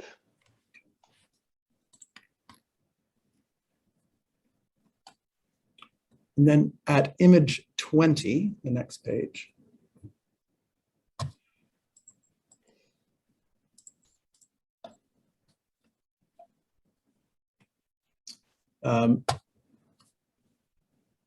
there's a discussion of the relationship between crashes and friction. And I think you also have a slide that deals with this, slide 11. That's correct. Which reproduces two of the figures, but on different pages. Could you discuss just directionally the relationship between crashes and friction levels? Mm-hmm. Yeah, over the years, and again, some of these reports go back to the 60s and 70s when we start measuring crashes. The report that found that there's a statistical relationship between in the horizontal axis you have the level of friction, and in the vertical axis you have the rate of wet crashes in the left figure, for example. So you see there that there's when friction is low, the probability of you getting in a crash, or when the pavement is wet, this is considerably higher than when your friction is high. Of course, you can see there's a lot of variability, I would say, but the trend is the higher the friction, the lower the amount of crashes, and again, you can model that mathematically using safety performance functions. And you've referred to the variability. I think the point there being that it doesn't predict a particular event. It predicts overall the relationship between friction and collision rates. Correct. You could also say that in a way you're predicting the risk of getting into a collision. Right. And on the just on the first chart, maybe it's better to look at it on your report on the left. I think it's a little bigger and a little clearer, but this is a 1973 study. And just on the bottom, it refers to, on the x-axis, it refers to the skid number SN40. So coming back to what you described before, am I correct in understanding that the SN40, that's the skid number taken at 40 miles per hour? That is correct. That is using a rib tire, because at that time that's what they were using. Right, so there was no S to put after it. It was just, or R, because it was assumed it was a rib tire at the time. Is that right? Correct. Okay. And then on the y-axis, as you indicated, it's a or the accident rate, the wet surface accident rate per million vehicle miles. But 100 million vehicle miles. Sorry, 100 million. Yes. Sorry. Yeah. Okay, if you could reduce that, please. And then in figure 9. Can I just ask why there are two lines? You've performed the analysis was performed on two sets of data? Yes, the two lines, one is for traffic between less than 3,000 vehicles and then more than the 3,000 vehicles. It's just high volume versus low volume roads. Got it. Okay, that's what I thought it was saying, but I wanted to verify. Hence the different symbols for the axis. Correct.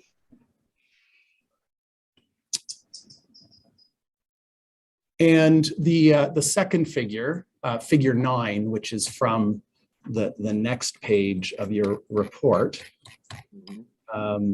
as well.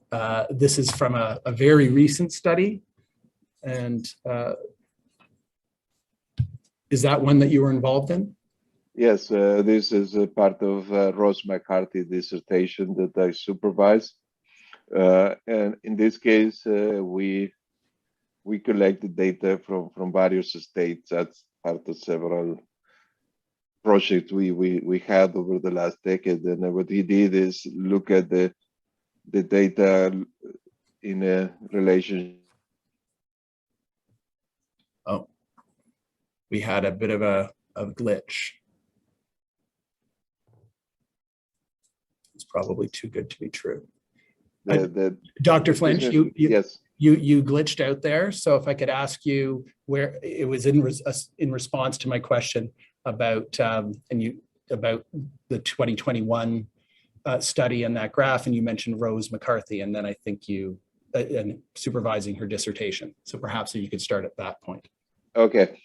Yes, I'm sorry about that. Yes, what he did is he got information from several reports and used that to develop a statistical relationship between the number of potential crashes and the side force number, side force friction number measured with the scream. And the way I presented it in that chart is using a reference of 60 as a value, how much the crashes will increase. And what he did find is that both wet and dry crashes increase when the friction goes down. But of course, the increase is more pronounced when you have the pavement is wet. So if you go from 60 to 20, that's moving left across the x-axis. Yes. Yeah. So 20 is a very low value in terms of friction. With you may get 50% more dry crashes and almost more than double the amount of wet crashes. And again, the SFN being on the x-axis, that is the sideways force number from a scrim, right? That is correct, and that's done at 40 miles per hour. Sorry, 40 miles per hour or 65 kilometers an hour. Correct. Okay. And again, this is just provided as an illustration because it's based on a sample of data. But there are other studies that have found that, also some of them by other students, but also by other researchers in other universities in the last decade mostly. I think this would be a good time for the morning break. It's 5 minutes, Commissioner, before, but I was about to move on to another topic. Okay. If that works. That's fine. We'll take a 15-minute break. Is that what's proposed, Mr. Lewis? That's right. And so we'd ask everyone to be back. It's 11:25, and to keep things moving, we would ask everyone to be back and ready to go at 11:40 in 15 minutes. And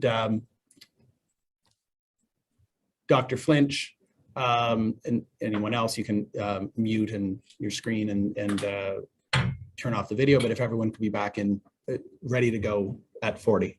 Thank you.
Please do.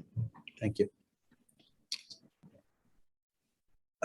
We call up images 21 and 22 in the report.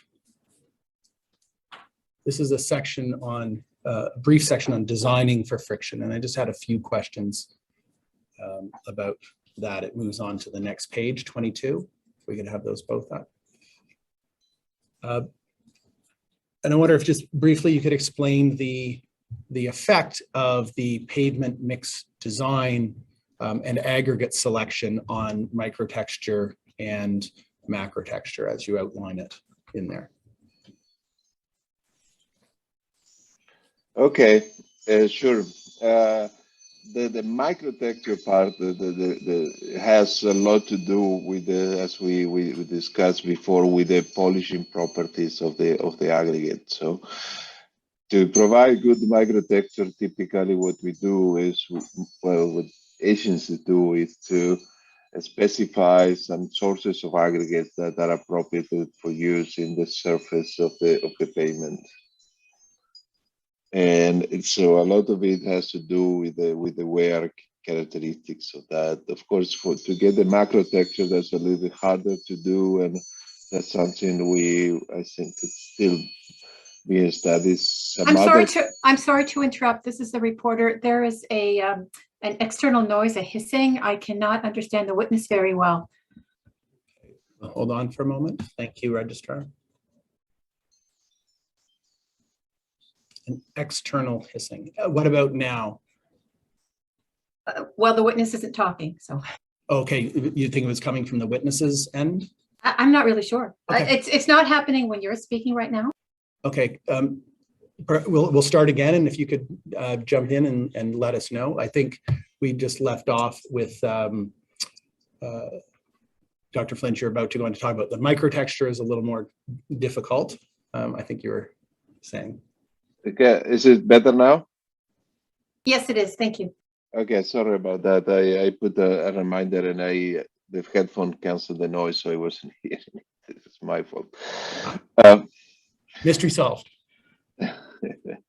Yeah, I was saying that the microtexture part of the friction is typically controlled through proper aggregate selections and using tests like the PSV that we mentioned before. So typically, the most highway agencies will restrict the sources of aggregate that can be used in the surface.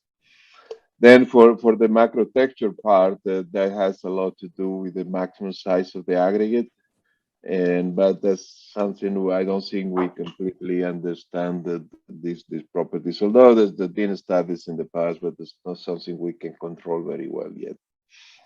And so you use the term with respect to macro texture in your report that the gradation and aggregate size governs the macro texture properties. What's the difference between gradation and size? Okay, the aggregate size typically reflects with the maximum size of the rock that is used in the mix. For example, a 12.5 millimeter mix means you won't find rocks that are bigger than that size and is larger dimension in all directions. So, or at least the majority of the aggregate is smaller than that size. On the other hand, the gradation has to do with the distribution of sizes. So what we call a continuous gradation is a gradation where the biggest stones leave spaces that are filled by smaller stones, and then they get filled by smaller. So a dense graded mix would be a mix that has all sizes, and then we have mixes that we miss some sizes, like gap graded mixes. Gradation testing is testing the distribution of sizes of aggregate within the mix. Is that right? Correct. And I gathered from your report that it's the coarse aggregates, the large aggregates that govern the frictional qualities in the microtexture. Is that right? In asphalt pavements. Yes, for the microtexture it is. For the macrotexture, the percentage of aggregate probably has more effect, but both have an effect. Then image 22, we can just pull up one page from the report. So if we could talk about friction demand, which this section 2.3 is about. Could you describe the concept? What is friction demand? Sure. Of course, not all the vehicles need the same type of friction under all circumstances. But in general, if you look at the whole family of vehicles, different type of roadways and different particular locations along those roadways that require different friction. So when we refer to friction demand, is the level of friction we need to provide to the vehicle to safely accelerate, brake, and steer the vehicle along the road. So the amount of friction that you need in a straight sections with very good geometric design, when I mean with a geometric design for a freeway, for a limited access highway, will be different than the friction demand you have in a secondary road with a lot of curves. So typically, the more curves, the more intersections that you have, the more conflict between vehicles, the higher the demand that you need to provide for the vehicles to use that facility safely. And similarly, I take it high traffic areas would typically have a greater friction demand than low traffic areas. Is that right? That is correct. Right. It also depends on the posted speed. On the Posted speed. On the posted speed, right? Of course. Yeah. Being the faster it goes, the higher the friction demand. In general, yes. In general. And you indicate that the UK has led in defining friction demand categories, and we'll look more closely at the friction demand charts, the categories with the friction investigatory levels in a moment. But more generally, could you describe how in the UK they set demand levels? And yeah, sorry. Sure.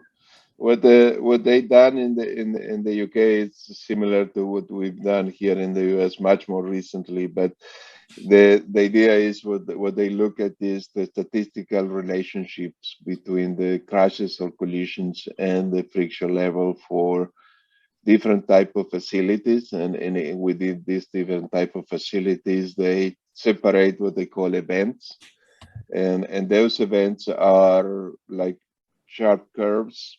For example, with a radius of less than 500 meters, very steep downhills that, of course, because of the downhill require more friction, and approaches to intersections, roundabout, pedestrian crossing, etc. Any place where there's a higher probability of the vehicle having to change their speed and eventually brake. It's just when you consider that you need a higher level of friction. And then I understand that investigatory levels, which we'll describe, are assigned to each friction demand category. Yes, based on that statistical analysis, you can define levels of friction where you see that the trends is more pronounced below that number. So you could set investigatory levels where you say, well, below this number, I probably should look at carefully that particular road section because it may require a friction improvement, because some of the crashes that are happening, if they really are happening, could be due to the level of friction being below what the safety operation would demand. And so if we go to the next image at 24, and if I understand it, an investigatory level then is the threshold whether it's a grip number or friction number or sideways force number at which an investigation is stipulated that ought to take place to determine if there's an issue with friction. Is that? That is correct. At an investigatory level, and then from that investigation, whether some countermeasure or remedial activity ought to take place or not, depending on the results of the investigation.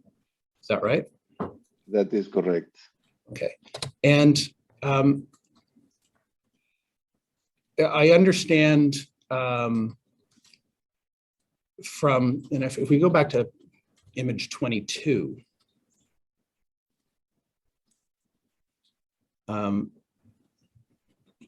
There's you have a discussion at the bottom of 22 going on to 23 about the 2008 AASHTO guide for pavement friction, and that it recommends highway agencies establish investigatory levels and intervention levels. Does the AASHTO guide prescribe what those investigatory levels should be, or just that they should be established? No, they do not prescribe a specific level, but what they provide is 3 different methods to define those based on the relationship between crashes and frictions, and also based on the change in friction over time for a specific section. Okay, and I think we'll deal with that, the 3 specific things later on, but I just wanted to cover that particular point. And you right at the bottom of image 22, you indicate that recent proposed revisions to the guide, the AASHTO guide, recommend eliminating the use of intervention levels because agencies are unlikely to trigger treatments without a detailed project investigation. So for an intervention level in a guideline, I understand it to be where actual remedial action is recommended or required once the friction level drops to whatever the assigned number is. Is that right? That is correct. That's actually that's when if you have the definition that the guy had for intervention level is with that something is required to be done in that section of road. Although it could be just posting a sign saying that the slippery when wet, it doesn't mean it has to correct the friction, but they have to do something in that particular section of road. However, as we said before, a lot of the decisions are based on a statistical analysis. So really to have a must-do threshold, it didn't seem very reasonable. So that's why in some of the proposed revisions that had been at least approved by the subcommittee that is within the AASHTO, that intervention level has been eliminated, and we just talk about investigatory levels where you should look carefully and see if an intervention is needed or not.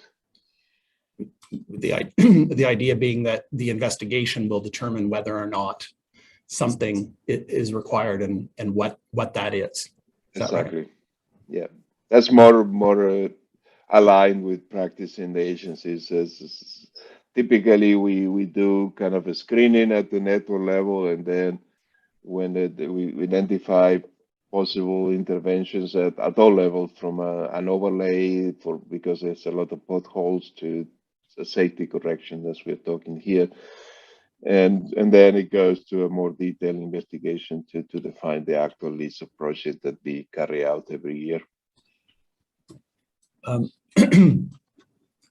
And sorry, the AASHTO guide to pavement friction, that is being, gather what you said, that amendments have been proposed and recommended, and I think accepted, but it hasn't been published yet. Is that correct? That is correct. Well, it's been a review by the subcommittee responsible. It has to go to a full AASHTO ballot, and then it goes into the standard this summer, hopefully. Okay. And then back to the UK investigatory levels. At image 23, sorry, 24. There's a table, And this is the current, as I understand it, UK friction demand categories and investigatory levels chart. Is that right? That is correct. And they've changed somewhat over time. I understand from your report. Is that correct? That is correct. And things have been adjusted based on more data and more statistical analysis that became available. All right. And this is a 2021 chart. Yes. Right. And in your report on that page on 23, I think you had indicated that there were previously the standards were in 2004 and 2015. Is that right? That is correct. Okay. And is the current standard, is the new one materially different from those? No. Right. The values are more or less the same. The notes that clarify how to use this and then specific conditions have been evolving over time a little bit, and the presentation also changed a little bit. But fundamentally, the values have been the same since in the last couple of revisions. Okay, so substantively, if I understand you, the investigatory levels and the demand categories are the same, but the explanatory notes and explanations and so forth, those things have been refined, but it's substantively the same? Correct. Okay. And this is, these investigatory levels are SCRIM numbers, correct? The CSC? That is correct. And again, this is in the UK, they adjust the numbers seasonally, accounting for the measurements at different temperatures. And also they adjusted because of over the years, the rubber compound they use in the tire, it changed, so they multiply by a factor 2. So these values are a little bit different from what we would measure here in the US, for example. Okay. And to be clear though, these are SCRIM numbers, not locked wheel or grip tester. Correct. Okay. And they're not numbers, they are actual coefficient of friction, as you see there, they are decimals. Right, so 0.35 or 0.4 instead of 35 or 40. Correct. Okay.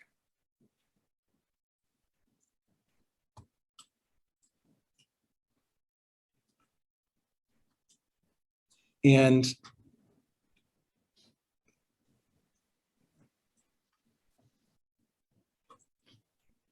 then in the notes, and the other note is these are all measured at 50 kilometers per hour too. Right. Yeah. Right. And is that different now than in the US? Is there a standard now in the US at a different speed?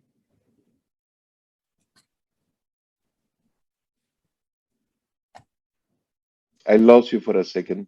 Oh, is there a different speed standard in the US now?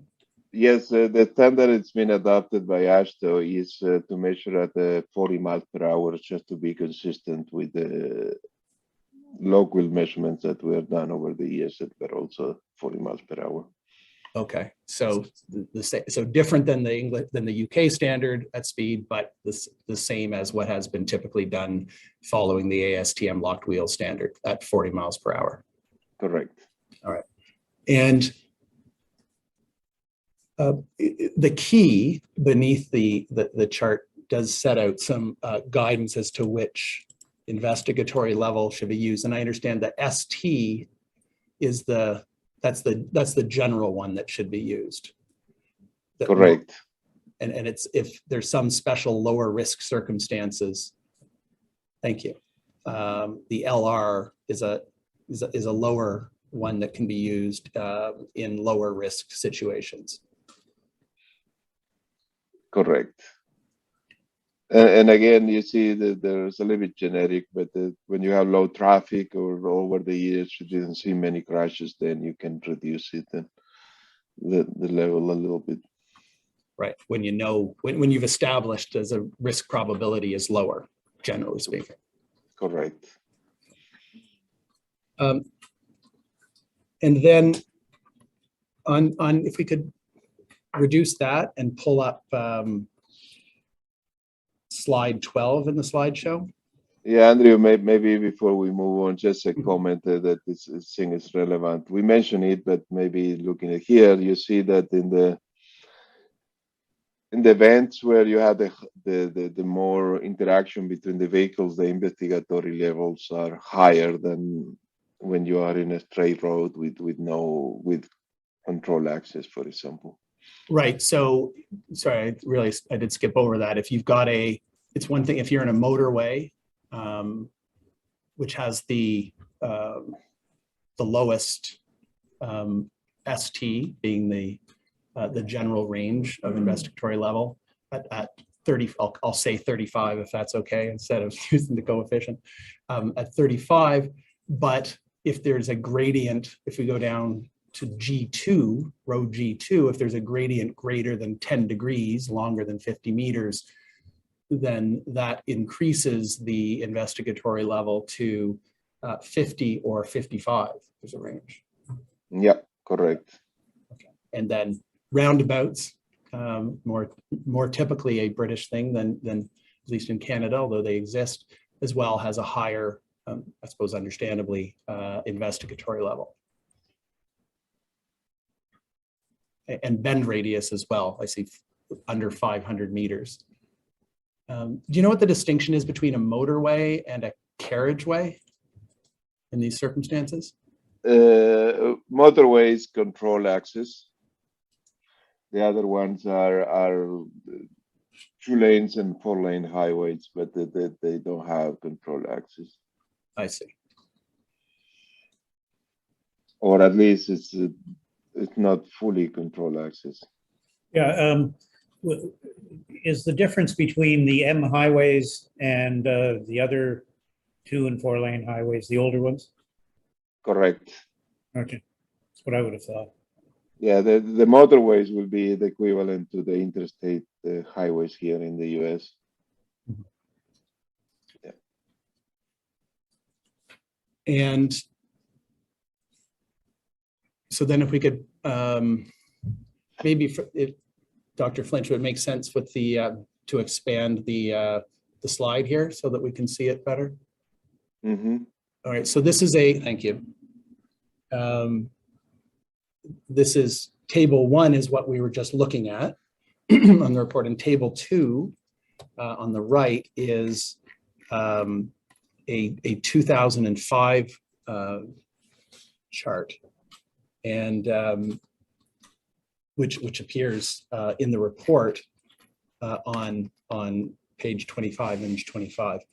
And so could you describe what we're looking at here? Yes, the 2 tables are equivalent in a way, but then the responsibility for managing the highways in the UK had changed over time. It was divided by the different countries that compose the Great Britain, and then it's been integrated into a national system in a way. So over the years, they have different specifications. So for many years, they have specifications for the UK PMS, meaning pay management system, that the different regions had to propose. So if you see the tables, the bottom part of the tables are similar, where you have ST, you have a dark gray, where you have a LR, meaning the alternative values, you have a light gray. So this hasn't changed. The notes are a little bit different if you go in the details.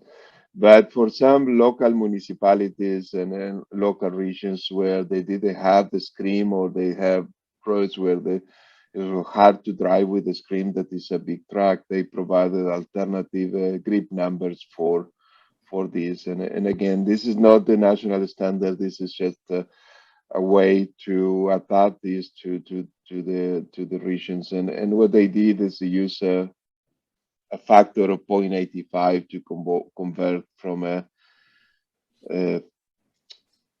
screen numbers to grip numbers, and In 2005, they have these, and more recent specification going through the same website. It's just from maybe a year ago or so. What they talk about is that the interconversion could be done, but it's not necessarily very accurate. That's as we mentioned before. So on, excuse me, on the table 2, again, taken from your report, it's showing the correlation between the SFC, which is the scrim number, and then the grip number immediately below it and then applied to each of the investigatory levels.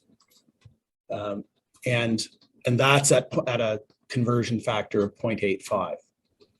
Yes, and again, that correction factor is a correction factor that was developed statistically, and it's not super accurate, but it is the best I could find. This number changed a little bit in other reports later on.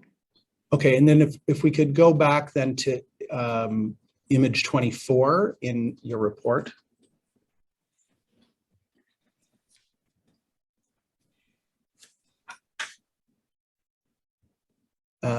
In the paragraphs at the bottom, then the second last paragraph, starting more recently, I think you're indicating that it's been replaced, and this is what you're referring to about the current website uses a different conversion factor.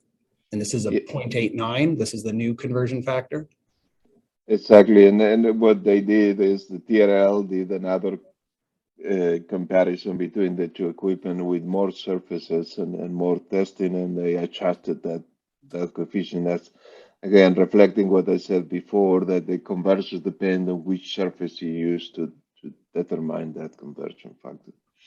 Okay, and then you, in that second last paragraph, second sentence says, furthermore, the site indicated that the correlation applies only, quotes, to the specific surface types assessed as part of PPR 497. If a grip tester is used to monitor a network, then appropriate investigatory levels should be calculated for the grip tester results rather than converting the grip tester data into SC scrim, I take it, data, and using the investigatory levels defined for sideway force devices. What does that mean? Is it?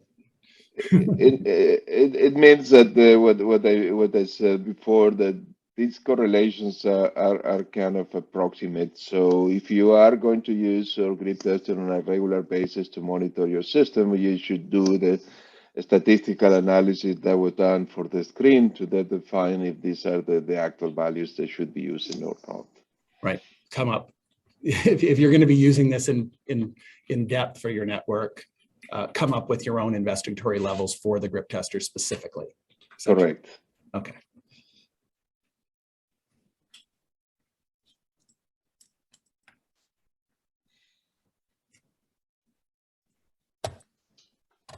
I was going to move on to Australia and New Zealand, but I appreciate there's a lot of information there. So Commissioner, if you had any questions before I moved on. No, I don't. Thank you. Okay, thank you.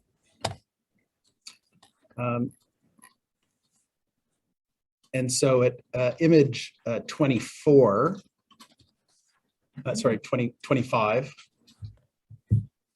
registrar, image 25, and I guess 26, if you could pull them both up.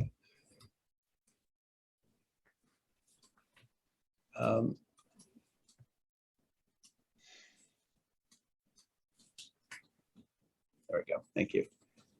So it starts with Australia in section 2.4.2, and then on the next page, New Zealand 2.4.3. As I understand it, just in summary, both Australia and New Zealand have guidelines for friction demand categories and investigatory levels, just as a general proposition. Is that right? Correct, yes. And are they, generally speaking, similar to the UK approach? Yes, they're mostly based on the UK approach, but they of course done some additional data collection. And for example, in Australia, for some more urban type of facilities, they do testing at a lower speed. They do it at 20 kilometers per hour instead of 50. So, As you see so at the bottom of the table. yeah, on image 26, the site categories in table 3, site category 6 and 7 for curves with a tight radius of equal to or under 100 meters or roundabouts, they test at 20 kilometers an hour rather than 50. Yeah. Um, So of course those numbers are a little bit different than the others. Right. It would, again, directionally, it would be a higher scrim number that they would get than from the results at 50 kilometers an hour. Correct. And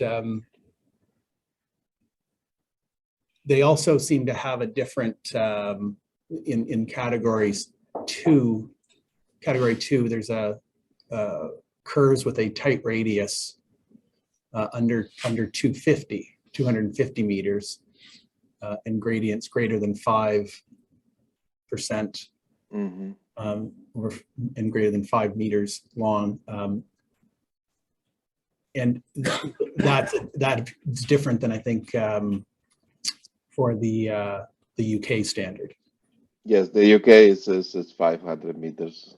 And I believe the original standard for the UK may have been 250, but it was then changed with the more data became available. Okay, but I think as you indicated, that was the carriageway, that referred to the carriageways as opposed to motorways, right? Okay.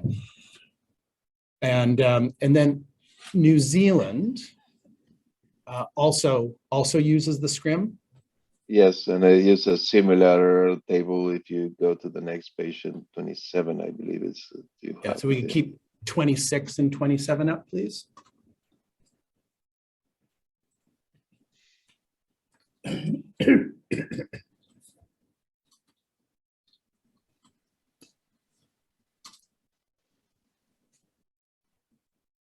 And this on top of 27 is the New Zealand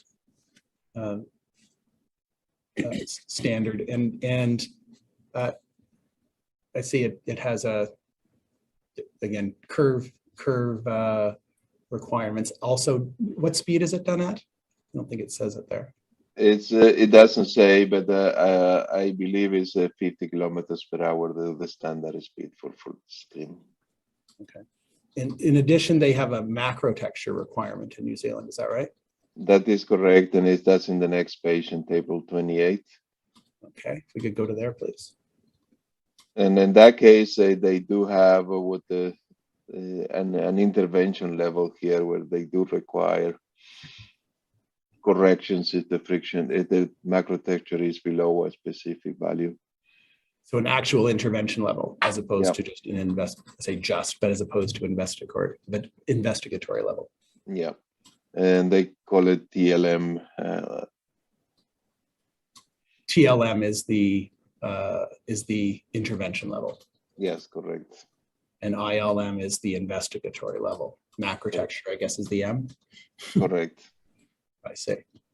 And what is that describing in the macro texture requirements when it's, if it's 0.4 or 0.3? What's being described there? That's the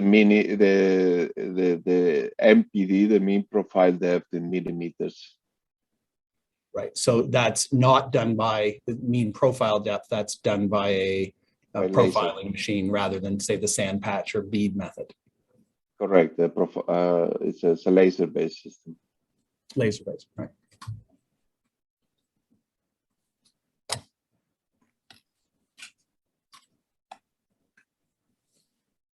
All right, and then immediately below there, there's section 2.4.4 on Canada, and you begin with, I am unaware of any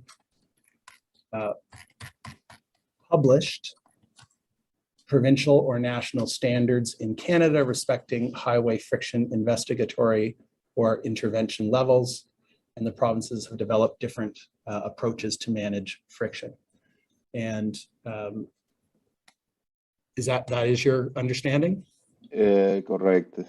Based on the literature, I have a few consultations with some colleagues.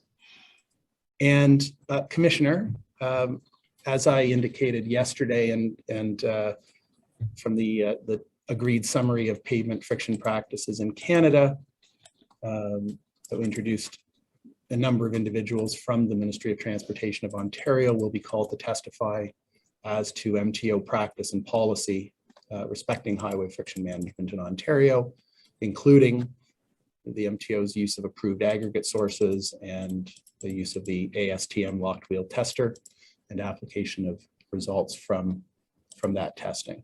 And I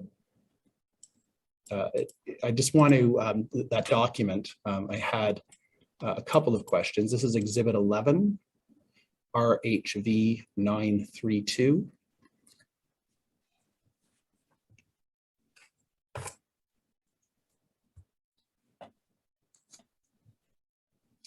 And you've reviewed this document, Dr. Flinch?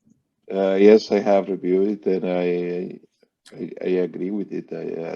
But at least I'm not fully familiar with the practice in Canada, but this is consistent with what I found in the literature. Okay, and that's all I wanted to ask you about that, except for one particular item at image 2. In the last paragraph there, it talks about a paper by Mr. Abd El-Halim in 2010. And are you familiar with Mr. Abd El-Halim? Yes, I'm familiar with his work, and I actually had to review his dissertation, what included some of the work mentioned here, and because I was appointed as an external examiner for his dissertation and participated in his defense. So Sorry, for his PhD dissertation defense? Yes, correct. Small world among pavement friction experts. Yeah, he did his PhD at University of Waterloo, and those. Okay, thank you. You can take that down. Thank you. If we go back to the report, image 28.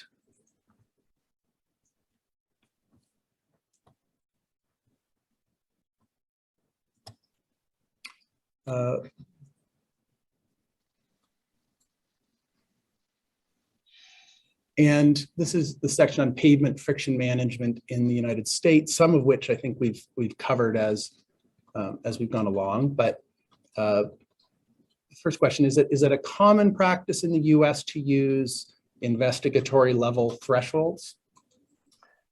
Not yet.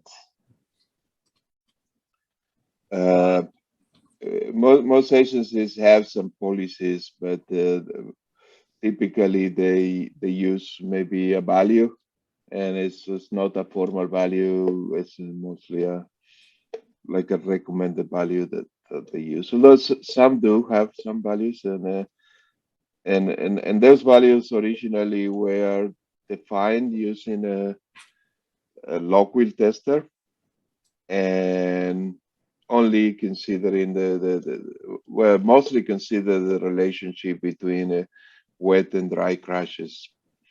So the idea was looking at the values where the percentage of wet crashes start to be higher. And excuse me. So for many years, there was something we call wet accident reduction programs that the state had to define and to receive the funds for doing the safety improvements. And the idea there is to look at places where they have a very high percentage of wet crashes or more than a specific number of crashes. And in those cases, they will look at the friction and define if friction was a good. And at the bottom of the page, 28 indicates the majority of agencies use only one threshold, which does not discriminate the roadway type or site type. And so there aren't demand categories. It's one number and based on the locked wheel tester, for example. Is that right? That is correct. And then the AASHTO guide introduces the concept of investigatory and intervention levels at that time, and then that some states tried to do it, but I don't think anyone has officially adopted them, although some of them did analysis, and some of them are listed there in the references. So you mentioned about New York State. The Department of Transportation in New York uses the locked wheel friction tester, and if a section at the top of image 29, if a section has one or more FN40R readings less than 32, it is recommended for treatment. So that's a friction number using the locked wheel tester at 40 miles an hour or 65 kilometers an hour using a ribbed tire. Is that right? Correct. Okay. And then you indicate that there are some typical restoration treatments of an asphalt concrete overlay using non-carbonate aggregates or a thin microsurfacing. And we'll talk about remedial things a little bit later because you have a separate section on that. But you referred to the AASHTO guide and talked about that earlier, and there being three methods suggested for establishing investigatory and intervention levels. More recently, just to be investigatory levels, I gather. But in the 2008 guide, it did that, and you set those out on page 29. And I think you said before that the AASHTO guide doesn't prescribe what those levels should be. It prescribes how the different methods on establishing the levels. Is that right? Correct. Okay.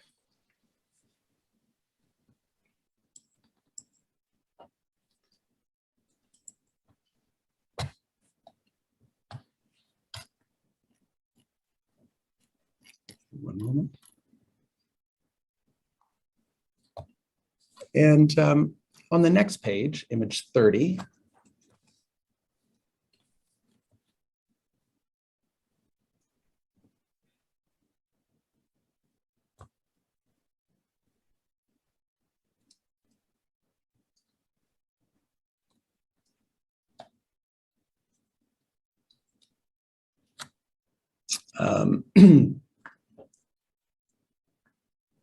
in the second full paragraph beginning furthermore, you've spoken of a recent 2021 US Federal Highway Administration study. Do I understand correctly, this is one that you were involved in? Yes, this is well, we are still involved in because we are still working on this, but one of the tasks was to review the AASHTO guide and provide some recommended approach for. So that goes to part of the recommendations that you talked about regarding eliminating the intervention levels. Is that right? Yes, that's one of them. And there's also more of a systematic approach to analyze the friction level using a benefit cost analysis. Okay, and is that in the next paragraph where it talks about the methodology proposed, which has been included in the guide? Correct. Okay, and you give a number of items there, and perhaps if you could describe it, and then you indicate in the closing paragraph there's that methodology has been implemented, enhanced by the Virginia Department of Transport on a pilot program. Is that also one that you're involved in? Yes, correct. Okay. We are in the third phase of implementation now for Virginia DOT. For the Virginia DOT, Department of Transport? Correct. And so if you could just briefly describe. Sure, what the methodology proposed, and actually the methodology, you were right, it was developed in a previous study that where we were tasked with demonstrate how to apply the AASHTO guide to develop these investigatory levels, but we propose an alternative approach instead, and the idea is we are actually using to evaluate any safety improvement. Sorry, Dr. Flinch, we had just a slight glitch there. So if you could go back about 10 seconds. Okay. Yeah, I was saying that we are tasked with demonstrate the application of the AASHTO guide, but one of the conclusions we propose an alternative approach that uses the safety analysis approach prescribed by the AASHTO Highway Safety Manual, where you, based on decisions, are data-driven based on a systematic regression analysis of the relationship between crashes, and in this case, friction, and in other case could be the presence of different safety features along the road. So what we propose is to do a network level friction and macro texture and geometric data. And what? And geometric data. Geometric data. Collected again for the network and link that with the crashes or collisions. Then we propose to adopt the friction demand categories as following a scheme similar, not exactly the same like the UK, a little bit simpler, maybe with less categories. Then to develop a statistical models that are called safety performance functions that relate the predicted number of crashes is a predictive approach based on the various elements, characteristic of the road, from friction, macro texture, curvature, longitudinal slopes, etc. And then we can identify sections below a specific value in friction, and then look at how many crashes could be reduced using the mathematical formula that we obtained with the statistical analysis, and based on that do a benefit cost analysis. And of course you have to assign an economic value to each crash based on how many person die, how much damage of the vehicle, etc. And then using that, you can do a benefit cost analysis where you identify the sections that will result in the maximum reduction of crashes because of a friction improvement. For each dollar, I would say, of friction improvement invested in that section. So it's not just a safety analysis, strictly speaking. It's also a how much is it going to cost to reduce accidents by collisions by a projected amount. Yes. Okay. And I think it indicates on image 31 that the study predicted a 20% reduction in crashes approximately. Is that right? Yes, if you were to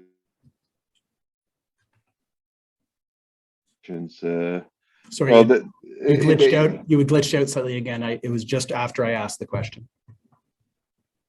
Yes, it's for at least for the network that we analyzed, and again, this was not a nationwide study. It was few samples from a few states. We could go up to 20% of crash reduction if we were to treat all the sections where there was a cost-effective impact of improving friction. And on the topic of methods for improving low pavement friction, at image 31, immediately below there, is part of a pavement friction management program is once it's been decided that there may be a low friction problem that needs to be addressed, and if it's going to be addressed by means other than signage or some posted speed, things like that, then there are a number of different methods for remediating the frictional qualities of the pavement. Is that right? Correct. And I guess the first one that you indicate there is the traditional way is to mill and pave. You remove the surface layer and repave it. With a new layer with better friction. Right. Yep. And then there's a number of different options listed at images 31 to 32. If registrar, if you could keep 31 and 32 up.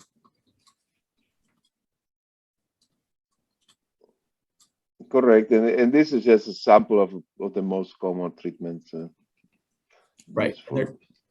and there are quite a number of them. There seems to be a similarity to some of them, at least to the laypersons. Is that fair? That's fair, and truly there's one treatment that is per se a safety treatment. It is high friction surface treatment, because this is specifically designed for improvement and provide very high friction and microtexture. That's what we call a high friction surface treatment with HFST, and this is a technology developed in the UK, where they do like apply an epoxy material on the surface of the pavement and then embed aggregate that, well, you embed about half of the aggregate that get this bonded to the pavement by this very high quality adhesive material that's typically a polymeric resin, like a 2-component epoxy material. And then you spread the aggregate in a 1 layer of aggregate, and then again you get a surface there with that aggregate that retains friction very well. It doesn't get polished, and then it provides very high friction and macrotexture values. It's expensive, but it provides again very high values. Therefore, potentially very high reductions in crashes, because this is a statistical mathematical relationship that we can establish between crashes and friction. And given the cost, is that typically something that would be used for, repaving spot sections or large sections of roadway? Used mostly for a spot section. For example, the UK, they use a lot approaching the roundabout. Here in the US, we have a program to put this in sharp curves where there's a lot of crashes. Right. Approaches to intersections. We have a very successful application in Florida, for example, as part of the study I was mentioning before. And there are mentioned in image 32, microsurfacing, which you refer to as being a common preservation for high volume, high speed roadways. Mm-hmm. Describe that one. Yes, this is a treatment where you mix an emulsion, a very high quality emulsion, with a well graded aggregate, and create like a thin layer of asphalt, but it's not done in a hot plant, but it's rather done with an emulsion that is a mix of asphalt and water. That is, and it provides in general good friction in macrotexture, although this is not necessarily the case. In some places, if you don't design it properly, you could have also low friction, and in particularly you can have low macrotexture, which would be a problem when you have high posted speed on freeways and other roadways. Which, if I understand you correctly, it isn't necessarily that's the case, but you have to be the proper application in order to ensure that you have that adds to the frictional qualities. Correct. Some of them have worked very well. Others have provided the worst conditions sometimes that the ones they were trying to correct. Okay. And then the last one, shot blasting, which is a subcategory of skid-abrading. If you could discuss that. Yes, this is like a short-term type of friction restoration treatment. What you do is you apply steel bolts at the high speed. You project it to the surface, so it kind of roughens the surface and increases the friction.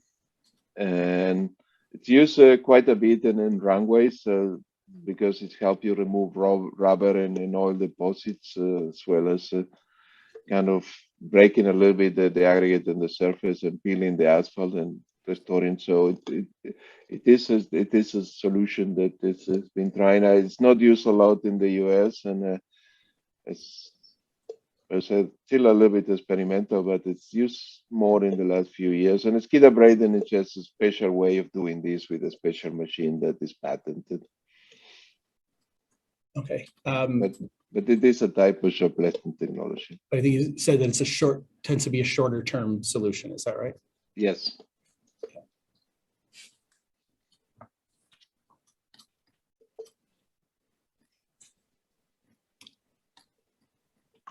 If we can move on to section 3 of your report,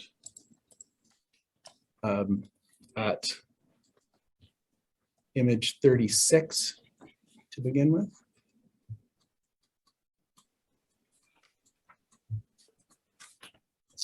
And this is about stone matrix or stone mastic asphalt, moving on from specifically friction issues. Can you tell us just a little bit about the history of SMA and when it was introduced in various locations? Sure. As I think I mentioned at some point, when you look at the degradation of the aggregate, you have what we call dense graded mixes, where you have a continuous distribution of sizes of the stones that you use in the mix. And then we have a special family of mixes that we call gap graded, where some of the sizes are missing. Sorry, that's gap graded? Correct. Okay. And excuse me. Sorry, and the first category of mixes you referred to as. Oops. Yeah, we can hear you. Yeah, you referred to the first category of mixes as dense graded? That's correct. Dense graded. Okay. Thank Dense you. graded. Sorry. I interrupted, Commissioner. Please go ahead. No, go ahead. What's that? So dense graded and gap graded. And I think that's. So one special case of gap graded mix is the SMA. It was originally developed in Germany, and what they do is they remove some of the fines. So if you go to the picture at the bottom there of the page, you see that the one on the left, there's much more contact between the coarse particles of the aggregate compared with a typical hot mix asphalt or the dense graded mixes, where you have a kind of more uniform distributions of sizes, where smaller particle fill the voids, and then a smaller particle fill the voids, and so on. And so you referred to fines, and by that I understand you mean the small aggregates, not the coarse aggregates. Exactly, the smaller aggregate. You see there that there's some sizes missing. You still have some fines, but not as many as we have on the mix on the right. So to compensate for this lack of some sizes, what we do is we add a very high quality binder, typically a polymer modified binder, and we add more of that binder to get a very thick layer of asphalt covering each of the aggregate, and that's very important for durability in terms of cracking. The thicker the binder thickness, the longer it will take to the mix to crack. But also because you have a lot of aggregate interlock, as you see there, we also have a lot of restrictions of the shape of the aggregate in the SMA mixes. They have to be kind of cubical to have a lot of interlock between the aggregate. So you also have very good resistance to rutting. So it's a mix that is designed for durability in terms of delaying rutting and cracking, and therefore enhancing the performance of the mix. And you indicate in paragraph 3. So just bear with me for one moment.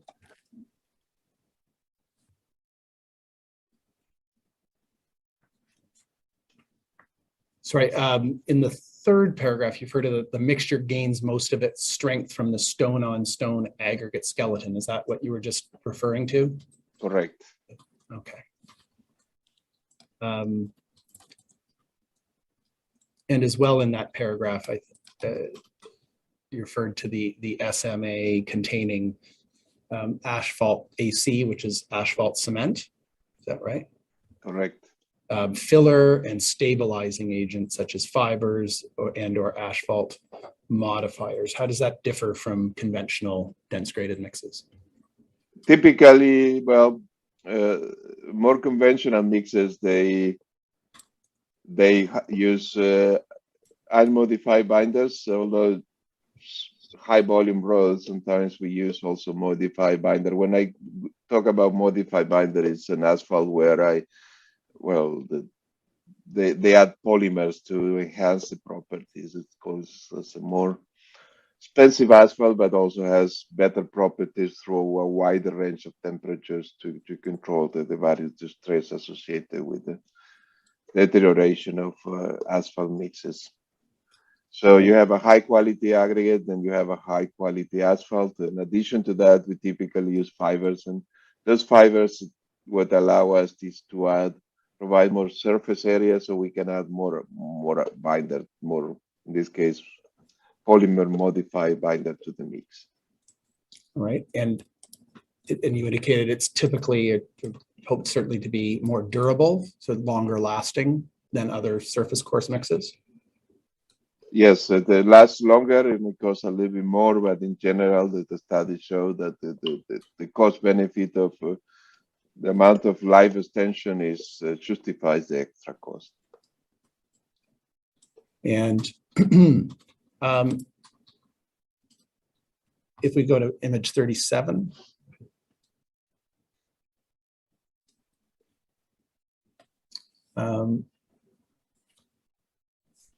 It indicates in the first paragraph that in Virginia, several districts use SMA on their interstate highways. That is correct. Yeah, and then indicating that more generally, that some states reported significant increases in surface life due to SMA use, but not in all states. Is that right? That is correct. Okay. And what's the Virginia experience been? It's been very good, actually. There was a report done in 2007 that show again that there was more durability, and that justify again the extra cost. Justified the extra cost? Yes, correct. And in 3.2 under SMA functional properties on the same page, there's a reference to noise reduction qualities. And is that and I think it says 2 decibels. Mm-hmm. Is that a sort of a known quality of SMA? Yes, and in some cases it provides some noise reduction. That's not a lot. So to be a significant reduction should be at least 3 decibels, but still a little bit quieter than the regular and this particular study that was done under control conditions there at the National Center for Asphalt Technology test track in Alabama, they also find high friction and good macro texture there. And so, and yeah, that's the NCAT test track. I know what you're referring to. Mm-hmm. Right, and it seems from reading, if you could unhighlight that, please, Registrar, thank you. On page 37, and I think onto the next page, 38, if we could pull them both up.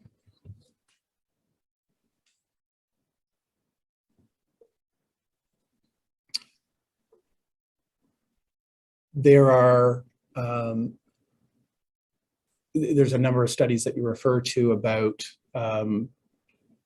frictional qualities of SMA, and I will park for a moment the early age low friction issue and come back to that at the end. But apart from that, am I reading this correct that the evidence is a bit equivocal on the frictional qualities of SMA as a general category, but whether it gives improved or not improved frictional qualities? Is that fair? Yeah, that's a fair statement. Some studies show better performance, like the one they did under control conditions, and then some states do not. And I think it has to do with the source of the aggregates. It's not a matter of if it's disseminate or a regular mix. It depends on what type of aggregate you use in the mix. Right, it's not the category, it's not the overall category of mix, whatever that is, it's what goes into that mix. Is that right? That is correct. Okay. And there was at slide 16. Pull that up.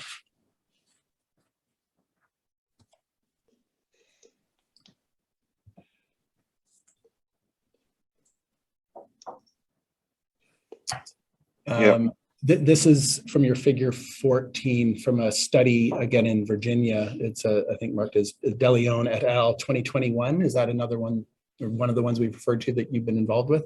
Yes, this is one of the reports. Well, it's the report we did for the first implementation of the methodology in Virginia. We implemented this for what the Virginia DOT calls corridors of state significance, meaning the important corridors. We measure 6,000 miles of friction, and this is a comparison of the friction and macro texture values for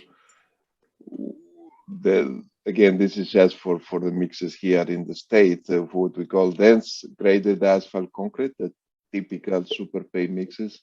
Although we use a little bit richer mix than the original super pave, richer in terms of a little bit more binder.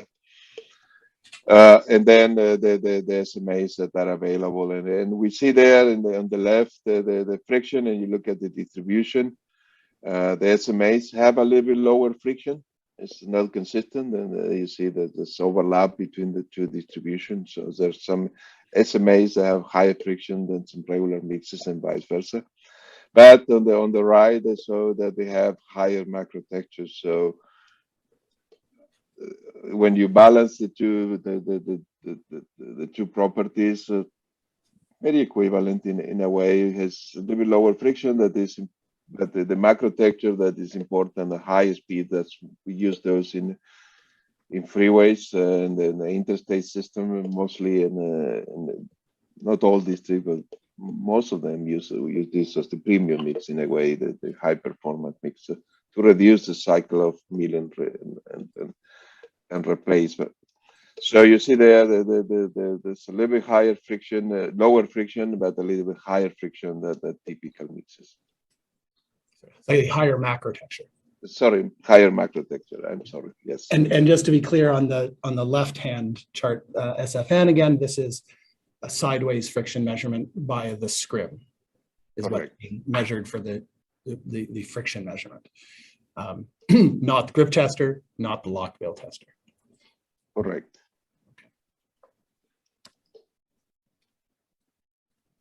And then I just want to, and Commissioner, I am actually going to be finished with my questions by our lunch break, somewhat to my surprise, but I'm very pleased with the way the technology is functioning, and so which is great.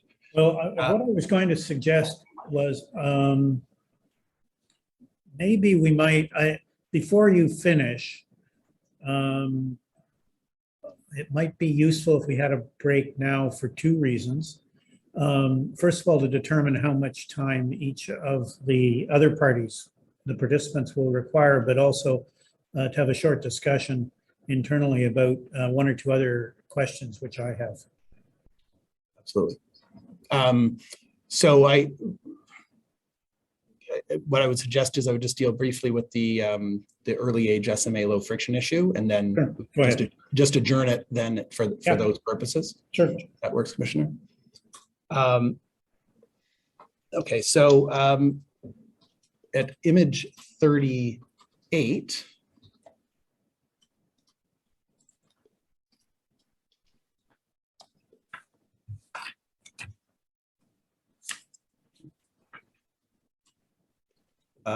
there's a couple of paragraphs there in between the figure 13 photographs and the graphs above about a potential concern with SMA surfaces, a low friction when the surface is new.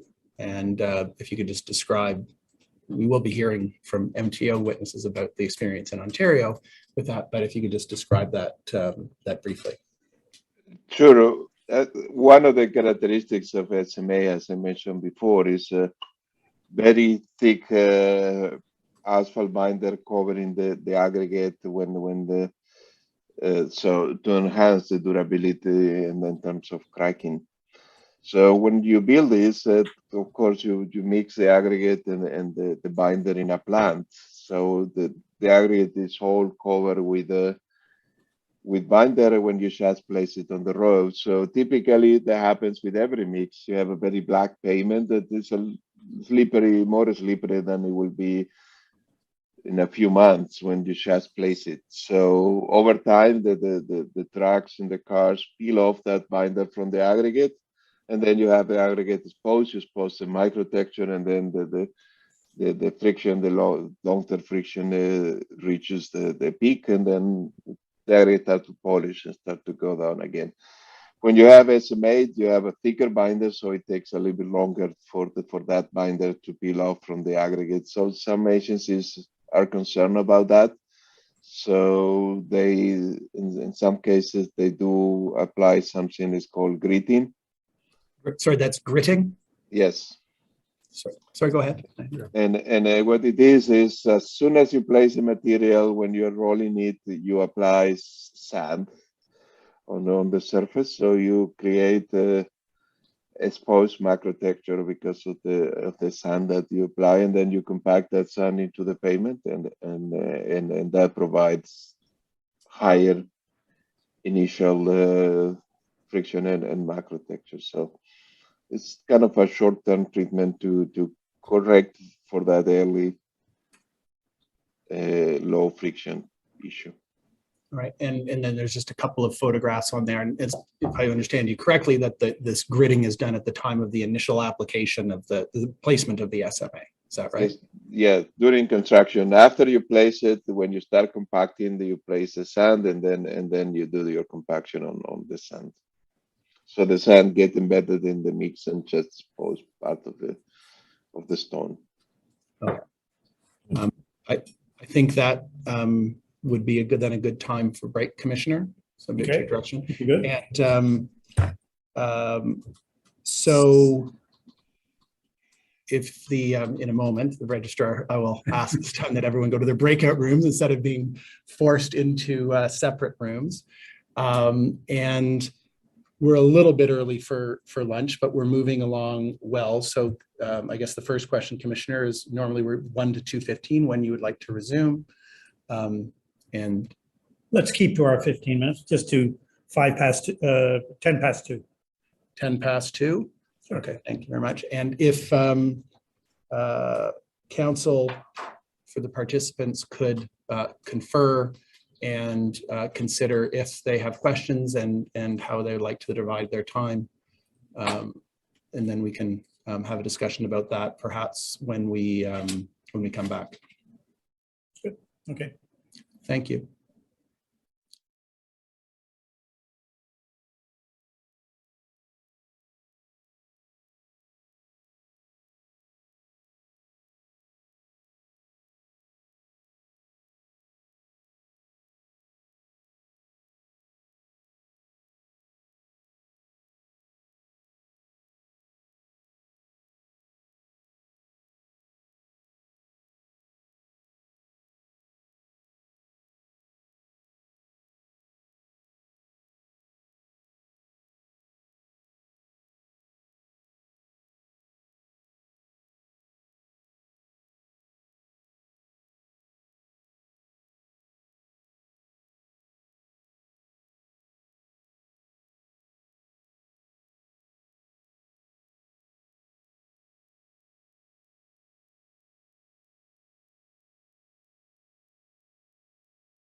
It appears to be.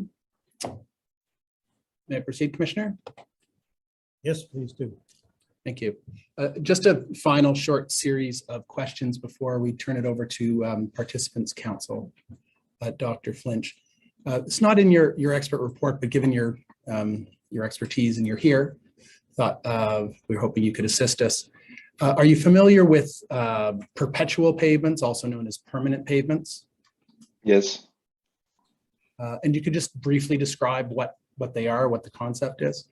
Sure. The concept of perpetual payment is an idea that is within the family of what we call long life payments that the industry has been moving to, because it takes so much traffic control and effort to rehabilitate the road that we're trying to design for longer periods that we used to 20, 30 years ago. So now we design payments so they can stay in place for a long time with just minimum renewal of the surface. So the key design consideration within a perpetual payment is to reduce the traditional, what we call bottom-up cracking, that initiate at the bottom of the payment because of the continued fluxion of the payment because of the tracks. And so what we do is we put a very high quality fatigue resistant layer, similar to the SMA, again with a high asphalt content and then so on. Sometimes it's the same design, sometimes it's different at the bottom of the asphalt, and then a substantial structure of the pavement to accommodate and kind of eliminate at least for a period of 40, 50 years the need to rehabilitate and reconstruct the pavement.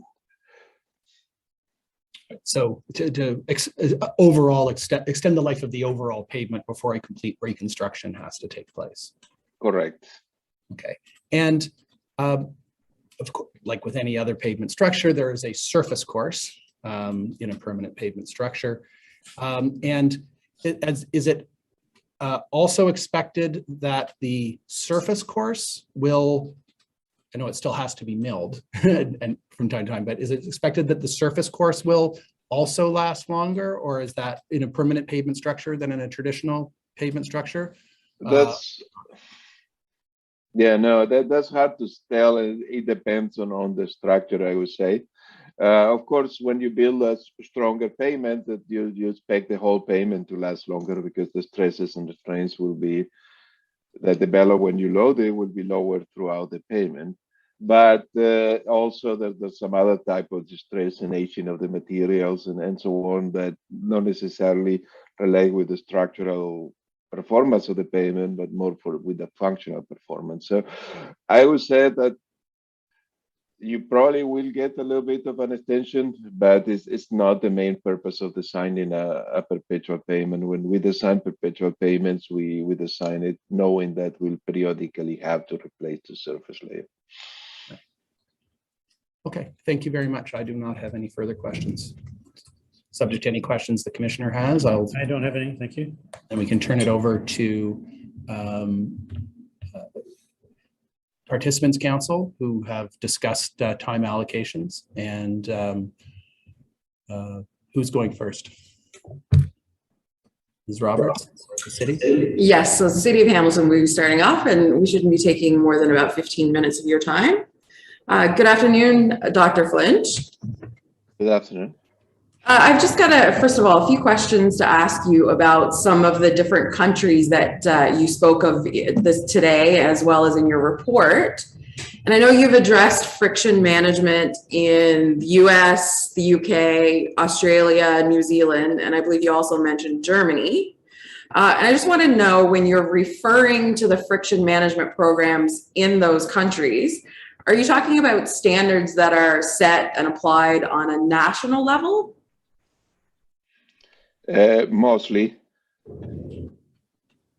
Okay. Yeah, although in some cases like the UK, they also apply to some lower level of the government, although I'm not 100% sure if that's the case for all municipalities or not. And again, it's been changing because the ownership of the road has evolved, and there was decentralized where and then recently they kind of with all the roads together into these national highways, because before it was Highways England and Transport Scotland, and they had different denominations. But I'm not 100% sure they do apply to every jurisdiction below the national level. Okay, so when you speak about those other countries, am I right that you're not addressing friction management programs that are being mandated and operated by the individual municipalities? That is correct. Okay, thank you. And now moving specifically to Canada, and we saw in your report and you spoke earlier about your understanding of friction investigatory and intervention levels in Canada. And I believe you told us that you weren't aware of any published provincial or national standards anywhere in Canada for the investigatory or intervention levels. Is that correct? That's correct. Okay, and you didn't mention Canadian municipalities, but I take it that that also means that you're not aware of any published standards respecting highway friction investigatory or intervention levels for municipalities in Canada as well? That is correct. Okay, and so what that means is in Canada, on whether a national or a provincial or a municipal level, you're not aware of any standard for what is considered an acceptable friction reading on roadways? At least not a published one. At least not a published one. Okay, thank you. I want to take you now back to a document that Commission Council put to you before, and it's Exhibit 11. If I could get that called up, please.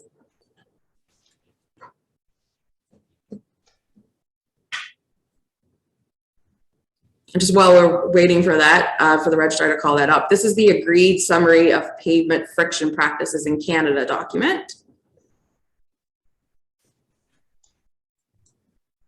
I'll just wait for it to get up on the screen before I ask you anything.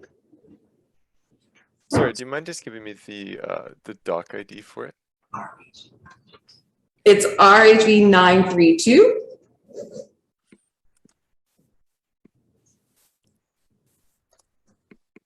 Thanks so much. Thank you.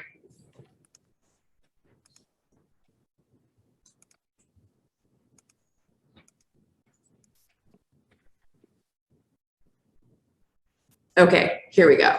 So this is the agreed summary of pavement friction practices in Canada.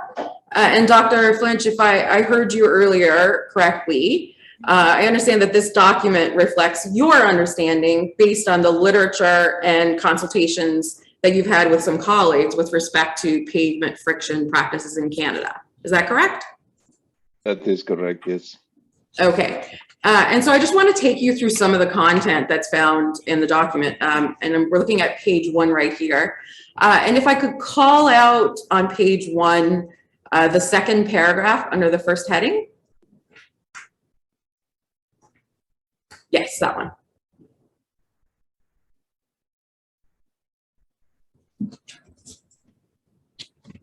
Okay. So if we look at the shorter paragraph there, you see, Dr. Flint, it refers to, first of all, the Transportation Association of Canada.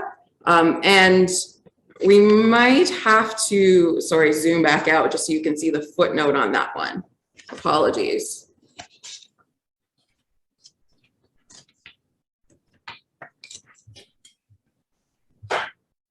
And Dr. Flinch, does this accord with your understanding about TAC? In particular, I'm looking at the second sentence here where it says, the membership of TAC, as well as another organization mentioned there, the Canadian Council for Motor Transport Administrators, includes all 3 levels of government, consulting engineers, industry, and other practitioners in related fields. Okay. And I take it that you understand that statement to be accurate, that the 2 associations we're mentioning here, TAC and the CCMTA, includes 3 levels of government, consulting engineers, industry, and other practitioners? Well, I do understand that, but truly, I don't know. I never look into the association itself. Okay, that's fine. And I know that you have a little bit of a limited familiarity, if I can put it that way, with respect to Canadian practices as opposed to your broader familiarity with the United States and some other jurisdictions. Okay. So And if we should bear in mind that this is not Mr. or Dr. Flinch's document. Correct, yes. But based on questions from Commission Counsel, our understanding is that he had consulted with some colleagues and he'd read the literature, and the content of this document is in accordance with his understanding as well. If I may interject, Commissioner, Dr. Flinch was clear that it was generally speaking consistent with his understanding that there were no published intervention and investigatory level standards. And as council is aware, this is an agreed upon document to fill in Ontario and Canadian experience, which Dr. Flinch was not called to testify on specifically. Right. Okay. Thank you. No, that's fine. I did want to ask him about a couple of other statements that are found on page 1 of the document. Yeah, and just to clarify on the previous statement, I truly look into the technical aspect of the document, and I truly don't know enough to comment on who's responsible for what is aspects within the Canadian structure in a way. Okay. So if we could just look at that second paragraph under heading number 1 again, I just wanted to ask you specifically about the TAC report. Mm-hmm. And the 1997 TAC report the TAC guide that's referenced there, you see the quote that says the actual designation of surface friction standards, such as minimum skid numbers, was not commonly practiced by province, states, or local agencies in Canada and the United States. And does that accord with your understanding, Dr. Flinch, of the situation as of 1997 in Canada and the United States? It is. Okay. And again, it doesn't mean that the no standard is that it's not commonly practiced. That's a key part of there. Okay, that's fine. And then if we look at the next paragraph here, there's a cite to a CCMTA report from 2016 called Canada's Road Safety Strategy, RSS 2025, Towards Zero, the Safest Roads in the World. And there we see that it outlines a vision for improving road safety collaboratively throughout an inventory of over 200 road safety measures that focus on road users, road infrastructure, vehicles, and other initiatives. And I'm looking at the last sentence there. It says, however, pavement friction measurement and management are absent from the identified safety measures. And is that your understanding as well, Dr. Flinch? I'm not familiar with that document in particular, so. Commissioner, I feel I need to intervene.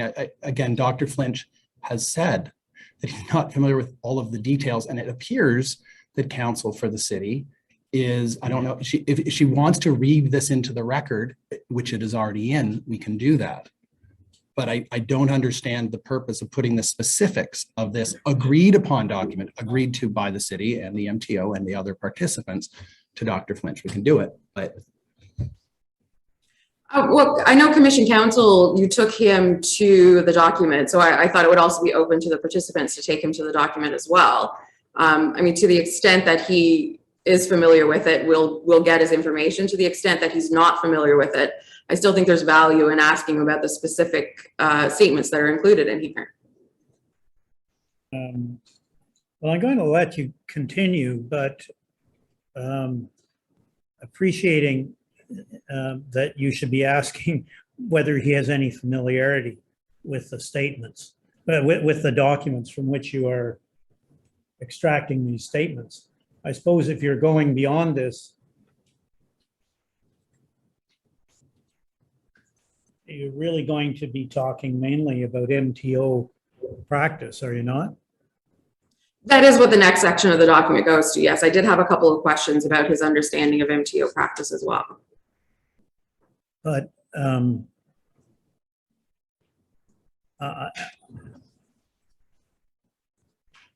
I'll allow you to ask the question, bearing in mind that my understanding is he has already indicated that he has no familiarity with the MTO practice, no specific familiarity with the MTO practice. Okay, that's understood, of course. Okay. Okay, if we can look at the second heading that's on this page and call out the second and third paragraphs, that would be helpful, please.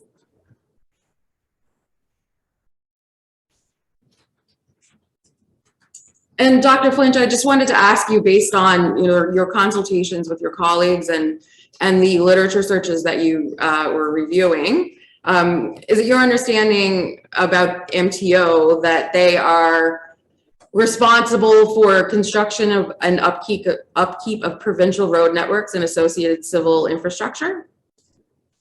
Yes. Okay. And then are you also aware that municipalities are responsible for the maintenance of municipal highways and bridges within their respective jurisdictions pursuant to the Municipal Act 2001? Well, I don't have any direct knowledge of that, but I assume that's correct. It makes sense to me. Okay. And then I just want to ask you about that final paragraph here, and this is more relevant to friction management that we've been discussing today, that you've been discussing today. And it's your understanding and you're aware that MTO does not have friction management policies that establish numerical friction management standards. Is that correct? Well, what I understand is that there's no published investigatory levels that have been published. I know that there are some policies that is, but not a specific investigatory levels that have been published. Okay. And are you aware that there are no friction level action limits for highways in Ontario?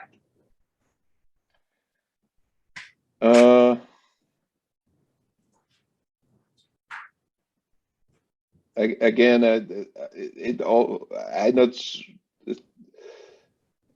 if that's understanding, like I was saying, they are investigatory levels, then yes, but in general, it sounds correct. Okay, thank you. And then I think we can take this document down. Now we're finished with this. And the whole document. Thank you, Registrar. And so, Dr. Flint, am I right that a friction standard would permit a municipality to determine what steps, if any, might need to be taken if a friction test doesn't meet a standard friction value? Well, typically what we've been doing, at least from a network level type of analysis, is we set some values where we said, well, there's a need for an investigation to define if friction is a critical value. A low friction value doesn't mean the agency has to repave or anything like that. It's an indication that we probably should be doing something, and friction could be contributed to higher collisions that we would expect in a similar road with high friction, but not necessarily say that friction is a problem. What we could say is it should be investigated properly to see if friction is contributing to more crashes than would be expected, and in that case, there should be some type of intervention. But that's why one of the reasons why we got rid of these intervention levels, because we don't feel that that's necessarily the case. If friction is low, it warrants further investigation. Okay. And so in the absence of any friction standards being set, then there's no direction as to whether or not an investigation should be made or afterwards and any sort of intervention should occur. Is that correct?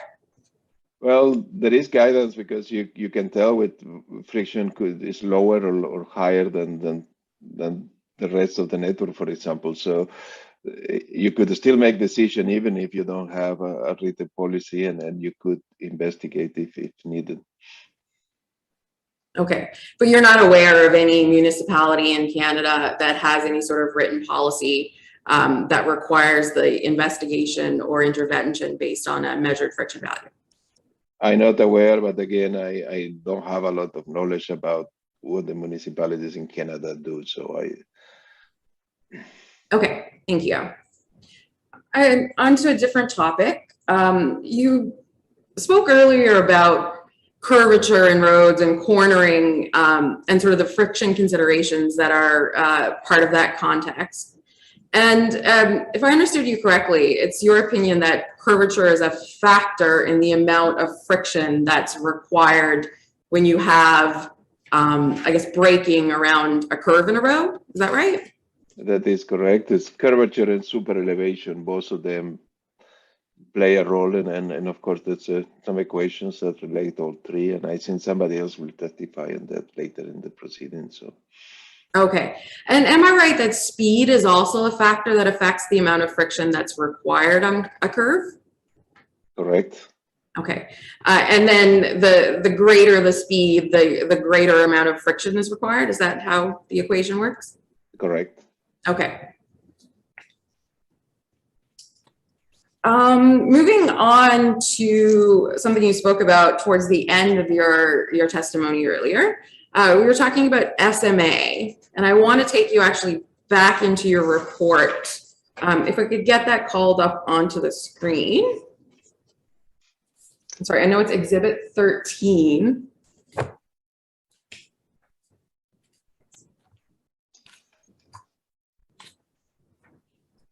And it's EXP 189. Sorry about that. And if we could go to image 37, please.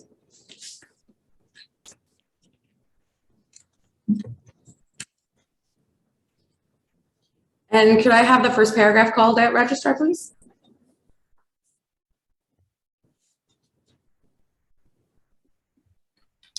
And Dr. Flinch, in this paragraph of your report, I'm looking at the second sentence in particular, you refer there to a NAPA 2002 report. Mm-hmm. And you wrote there, other reported advantages include noise reduction, improved fictional resistance, and improved visibility. And am I correct that that was sort of the understanding in the field in 2002 about expected advantages of SMA? Correct. Okay. And if we can go to section 3.2, and perhaps just call up the entirety of that section. So I have questions on all three paragraphs. In the first paragraph, I see you cite a 2018 report by Yin and West. And I think Commission Counsel asked you a little about this morning. But am I correct that that study showed an approximate 15% increase in surface friction compared to traditional dense graded asphalt section? Correct. Okay. And then if we go to the next paragraph, you're citing here a TPF 2016 report. Mm-hmm. And this is some testing done in Virginia, so I imagine you're intimately familiar with this. And you agree there that that study showed that an SMA section had higher macro texture than the most common HMA mixes designed using super paved methodology. And it had slightly lower but similar friction, correct? Correct. Okay. And then the last study that you've cited on this page is a study in Japan. And you'll agree that study showed a high performance SMA had improved frictional properties compared with a traditional dense graded asphalt mix, correct? Correct. Okay, and that's a 2018 study. Mm-hmm. Okay.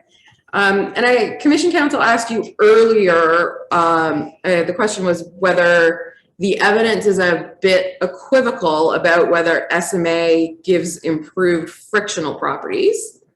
And I believe you agreed with that question, but just some clarification.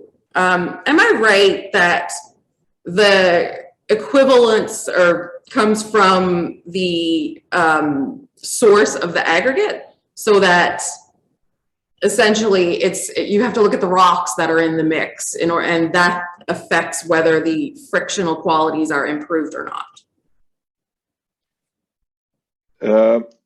Well, it depends on many factors, but I would say probably yes, the quality of the area has a big role of that, and as we mentioned before, especially the resistance to polishing is very important in both SMAs and regular mixes. And if you look at down the report, I also showed that the more recent study that some SMAs have a little bit lower friction and higher macro texture. So frictional properties include both friction and macro texture. That's key part of providing good friction at all speed.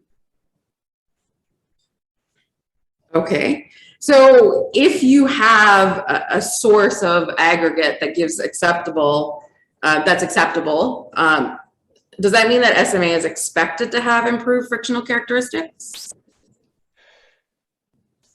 Again, there are other factors that will play a role, so it depends. And again, in general, I would say a good number of studies that you have there show enhanced performance. A few others show it's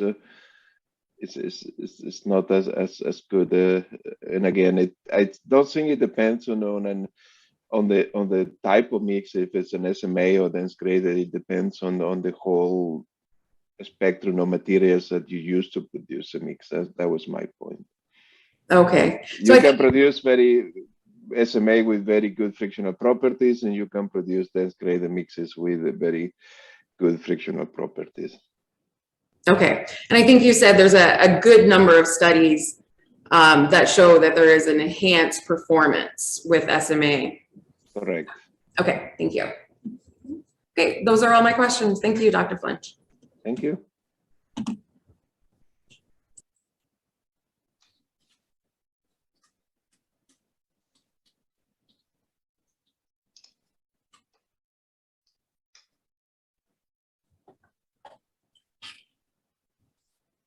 Mr. Lewis, who is the next participant?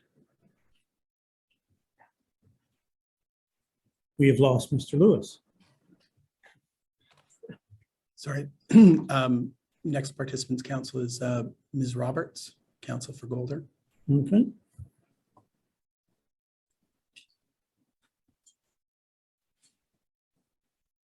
We cannot hear you.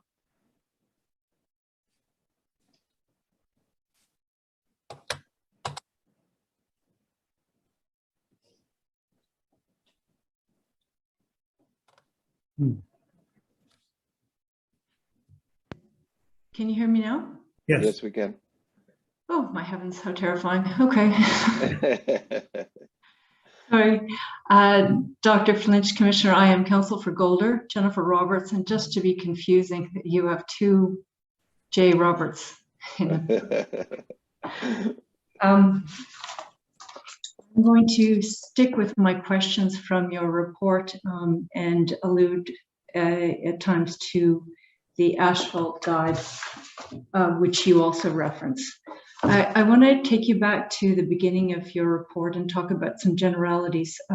Registrar, would it be possible to pull up, please, the report, which I believe to be Exhibit 13, and I want to say page 5, but I think that's image 5, I've got to call it.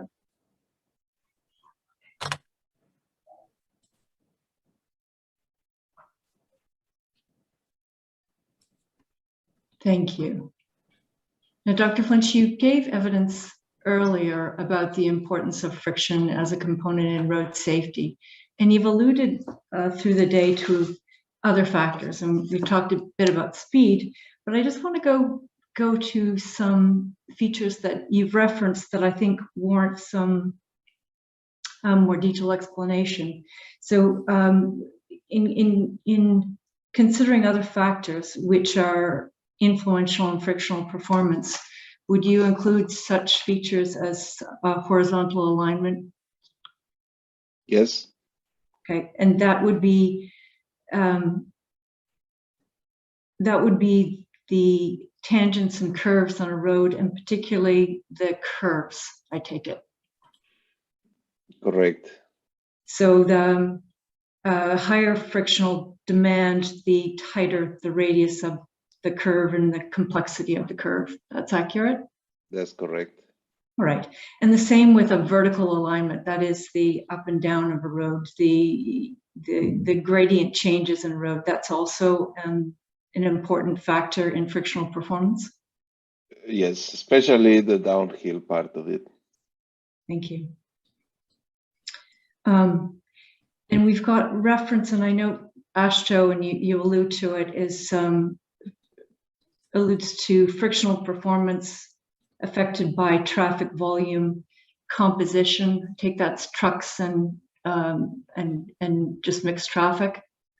Yes, correct. correct. And highway features in environment, and by that I understand that to be, you know, how complicated the entrance and exits to ramps and lanes are. Correct. So all of that. And also all the signs and pay markings, all type of features, all of those will affect it too. Thank you. So in general, as the highway environment becomes more complicated and difficult, the higher levels of friction are required to help drivers perform necessary maneuvers. That's correct, because you have more uncertainty and more interaction between vehicles. All of that kind of increase the chance you will have to maneuver, and that's when you need friction, and that could be turn or brake. Right. Thank you. And we've talked, and my friend just took you to the importance of friction again. I don't want to belabor it, but I do want to try and simplify it. So can I say this simply, and you can tell me whether it's accurate or not: the faster you drive, the less friction the road provides for you? Well, the road provides always the same friction, but the interaction between the vehicle and the friction, it's in the pavement, result in lower frictions when you're going faster. Right. And sorry, just to go back to your technical language, that's because there's decreased available friction on your tires. Yes, correct. Okay.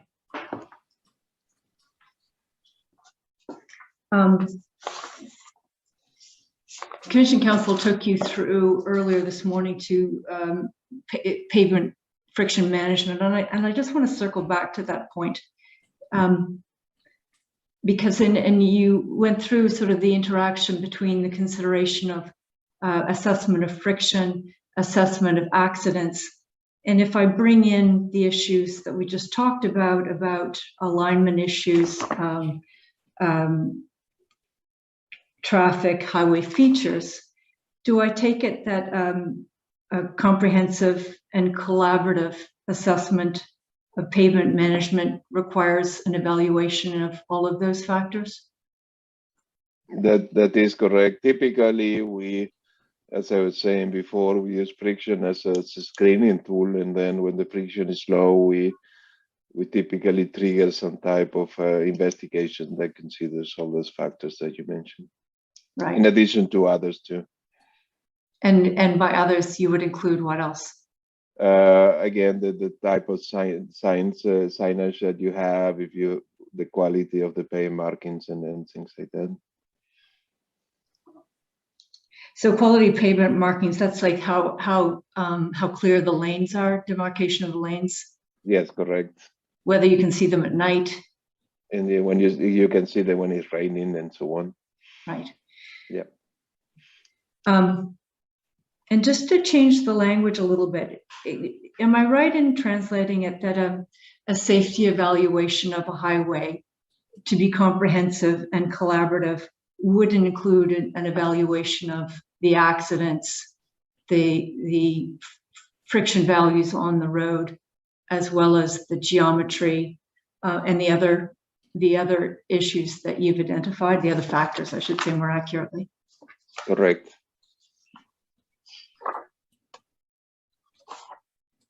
Thank you. We can you please turn up page 15? Image 15. I will get it right at some point.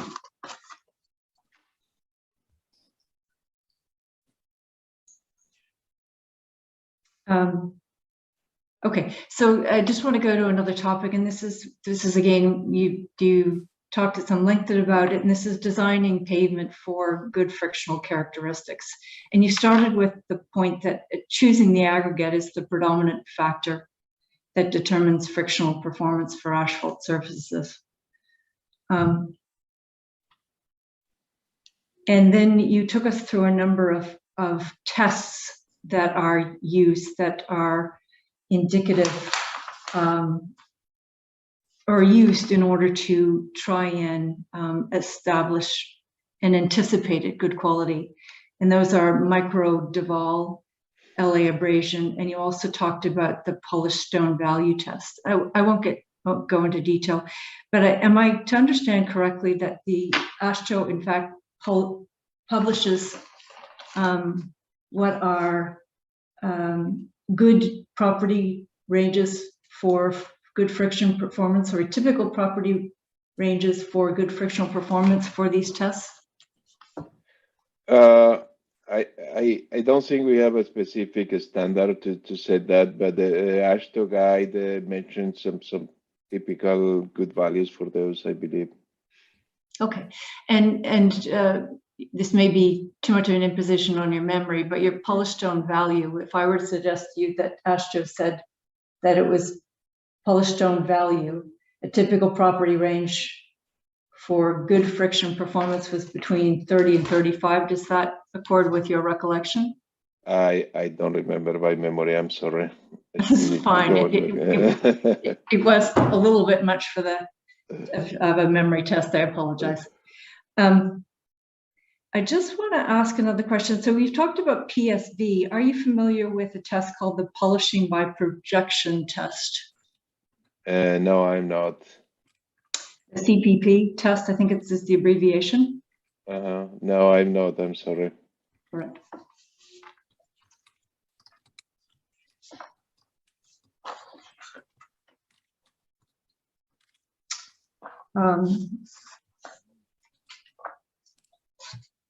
I want to go to just briefly another topic, that is measuring friction. And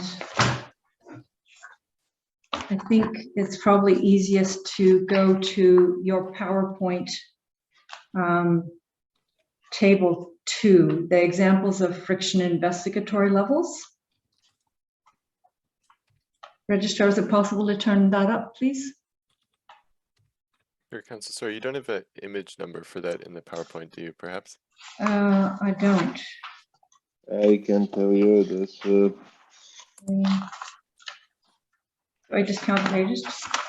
20, 24 or 25, or that one, yeah.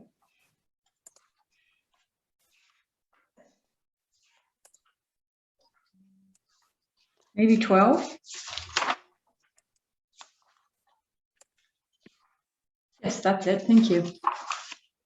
Lucky guess. And in doubt, you can just count the pages and that works. Okay, so again, I just wanted to cover off some simple points.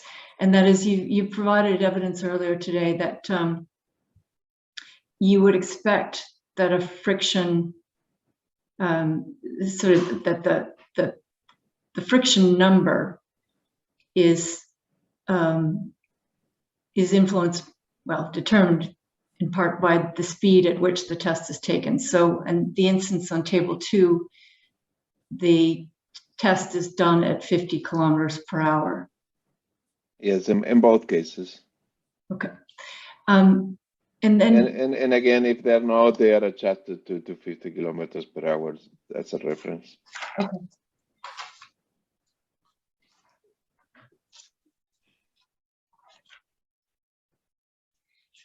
And so this is an investigatory level that's published for tests that are taken at 50 kilometers per hour. It may be obvious, but can you tell me what happens if what values would you expect? Would you be able to provide an equivalency if that test were run at, say, 90 kilometers per hour?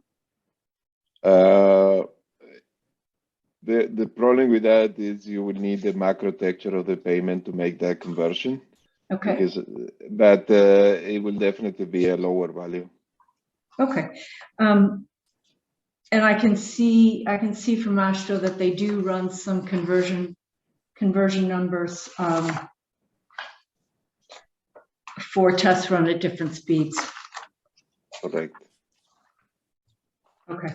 So you'd expect, so just as an example, then the motorway, which has an investigatory level for grip number 41, you'd expect that number to be lower if the tests were run at a 90 kilometer hour. Correct. Okay.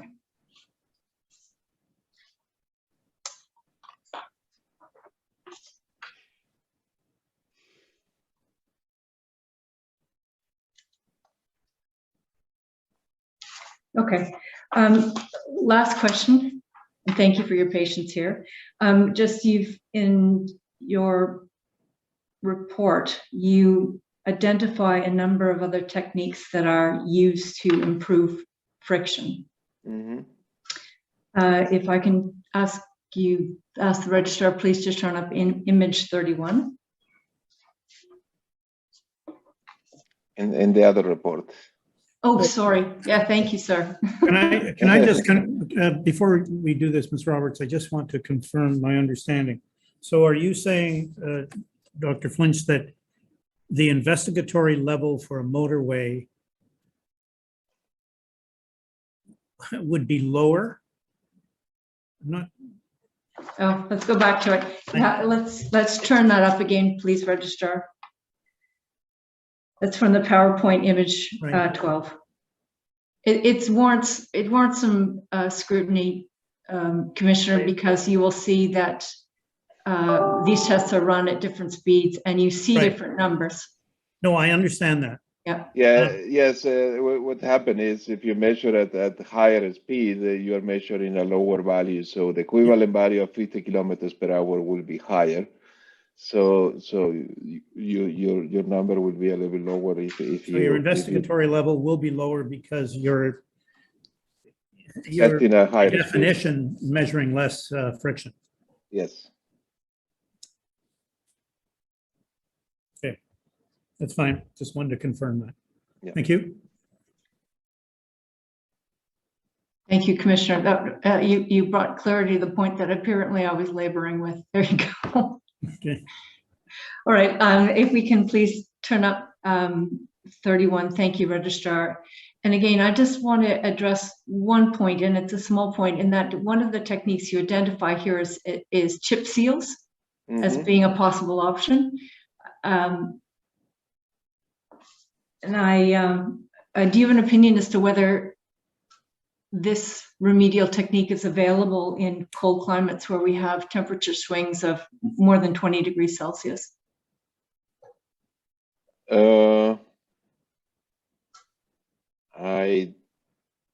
I don't have any direct knowledge of that, but I would assume that I don't see any problem to using it.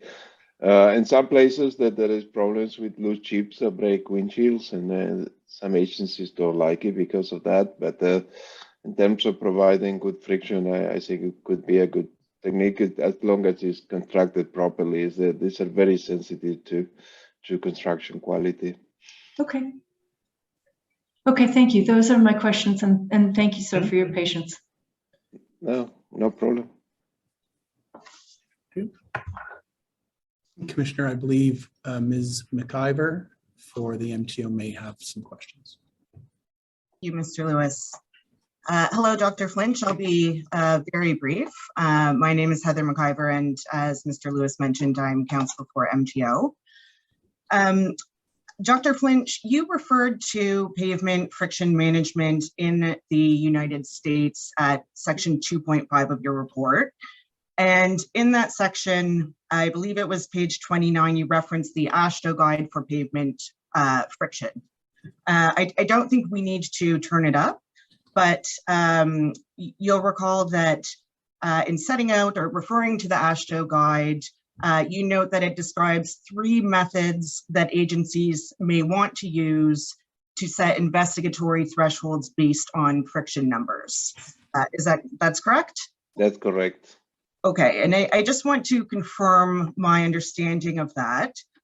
So in model 1, the threshold friction number is marked to where there is a significant change to the rate of friction deterioration, or where that is expected as compared to pavement age. Is that correct? That is correct. Okay, and then in model 2, the threshold is marked to where a significant change to the rate of friction deterioration is expected as compared to crash rates. Is that correct?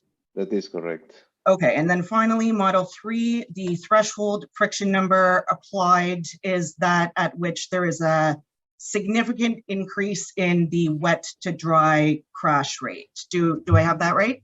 Correct. Okay, and so am I correct to say that these friction-related investigations, at least as recommended by AASHTO, are warranted really in circumstances where there are these marked, significant type changes that are expected? Yes, and also want to mention that we have proposed a change to this method and base it on crash analysis. But again, that's the current practice as it is. The new guide is not published yet. So. Okay, and obviously you would agree that these decisions all involve some balancing of prioritizing resources and setting investigatory levels based on what would be most pressing. Is that fair? That is correct, and that's why we propose to, instead of doing it that way, doing through a benefit cost analysis that provides how much benefit you can get. Not necessarily the places with lowest friction are the ones that require a higher priority because they may not have the highest crash rates where you can get the most impact on the network.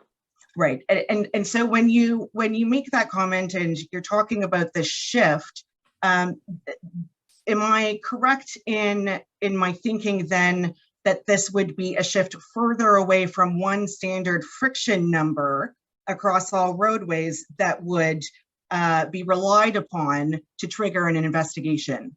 Yes, but even the actual road test, the actual pavement friction guide does not talk about one number. What they talk is one number for each demand category that implies different type of roadways and different geometry in general. And you need higher friction, as we're saying, in curves and then big downhills and things like that. So even they actually say that you have to do these, but for each demand category, it's not one number for the whole network. Right. Understood. That's a big change with respect to the previous approach we used for many years. Okay, that's very helpful, and I didn't mean to oversimplify things. Mm-hmm. I certainly appreciate your comments about all of the various factors that go into setting these types of thresholds. Those are all my questions for you, Dr. Flinch, and I'll just, Commissioner, if I may, I'll just remind you that MTO witnesses will be speaking to the various provincial efforts in terms of the friction management processes that are in place in the province and applied to the provincial road highway. And they'll be doing so in the coming weeks. Yeah, thank you. Thank you very much. Thank you. Okay. Commissioner, I believe that Council for Dufferin has no questions. I can confirm that's true, Mr. Lewis. Thank you. No questions for this witness, Mr. Commissioner. Thank you. And although Ms. McIver spared us going to the page in the report, Commissioner, I'll just give you the page and image number that she was referring to about the AASHTO guide and the 3 methods referred to. That's at page and image 29 of Dr. Flinch's report. Mm-hmm. Thank you.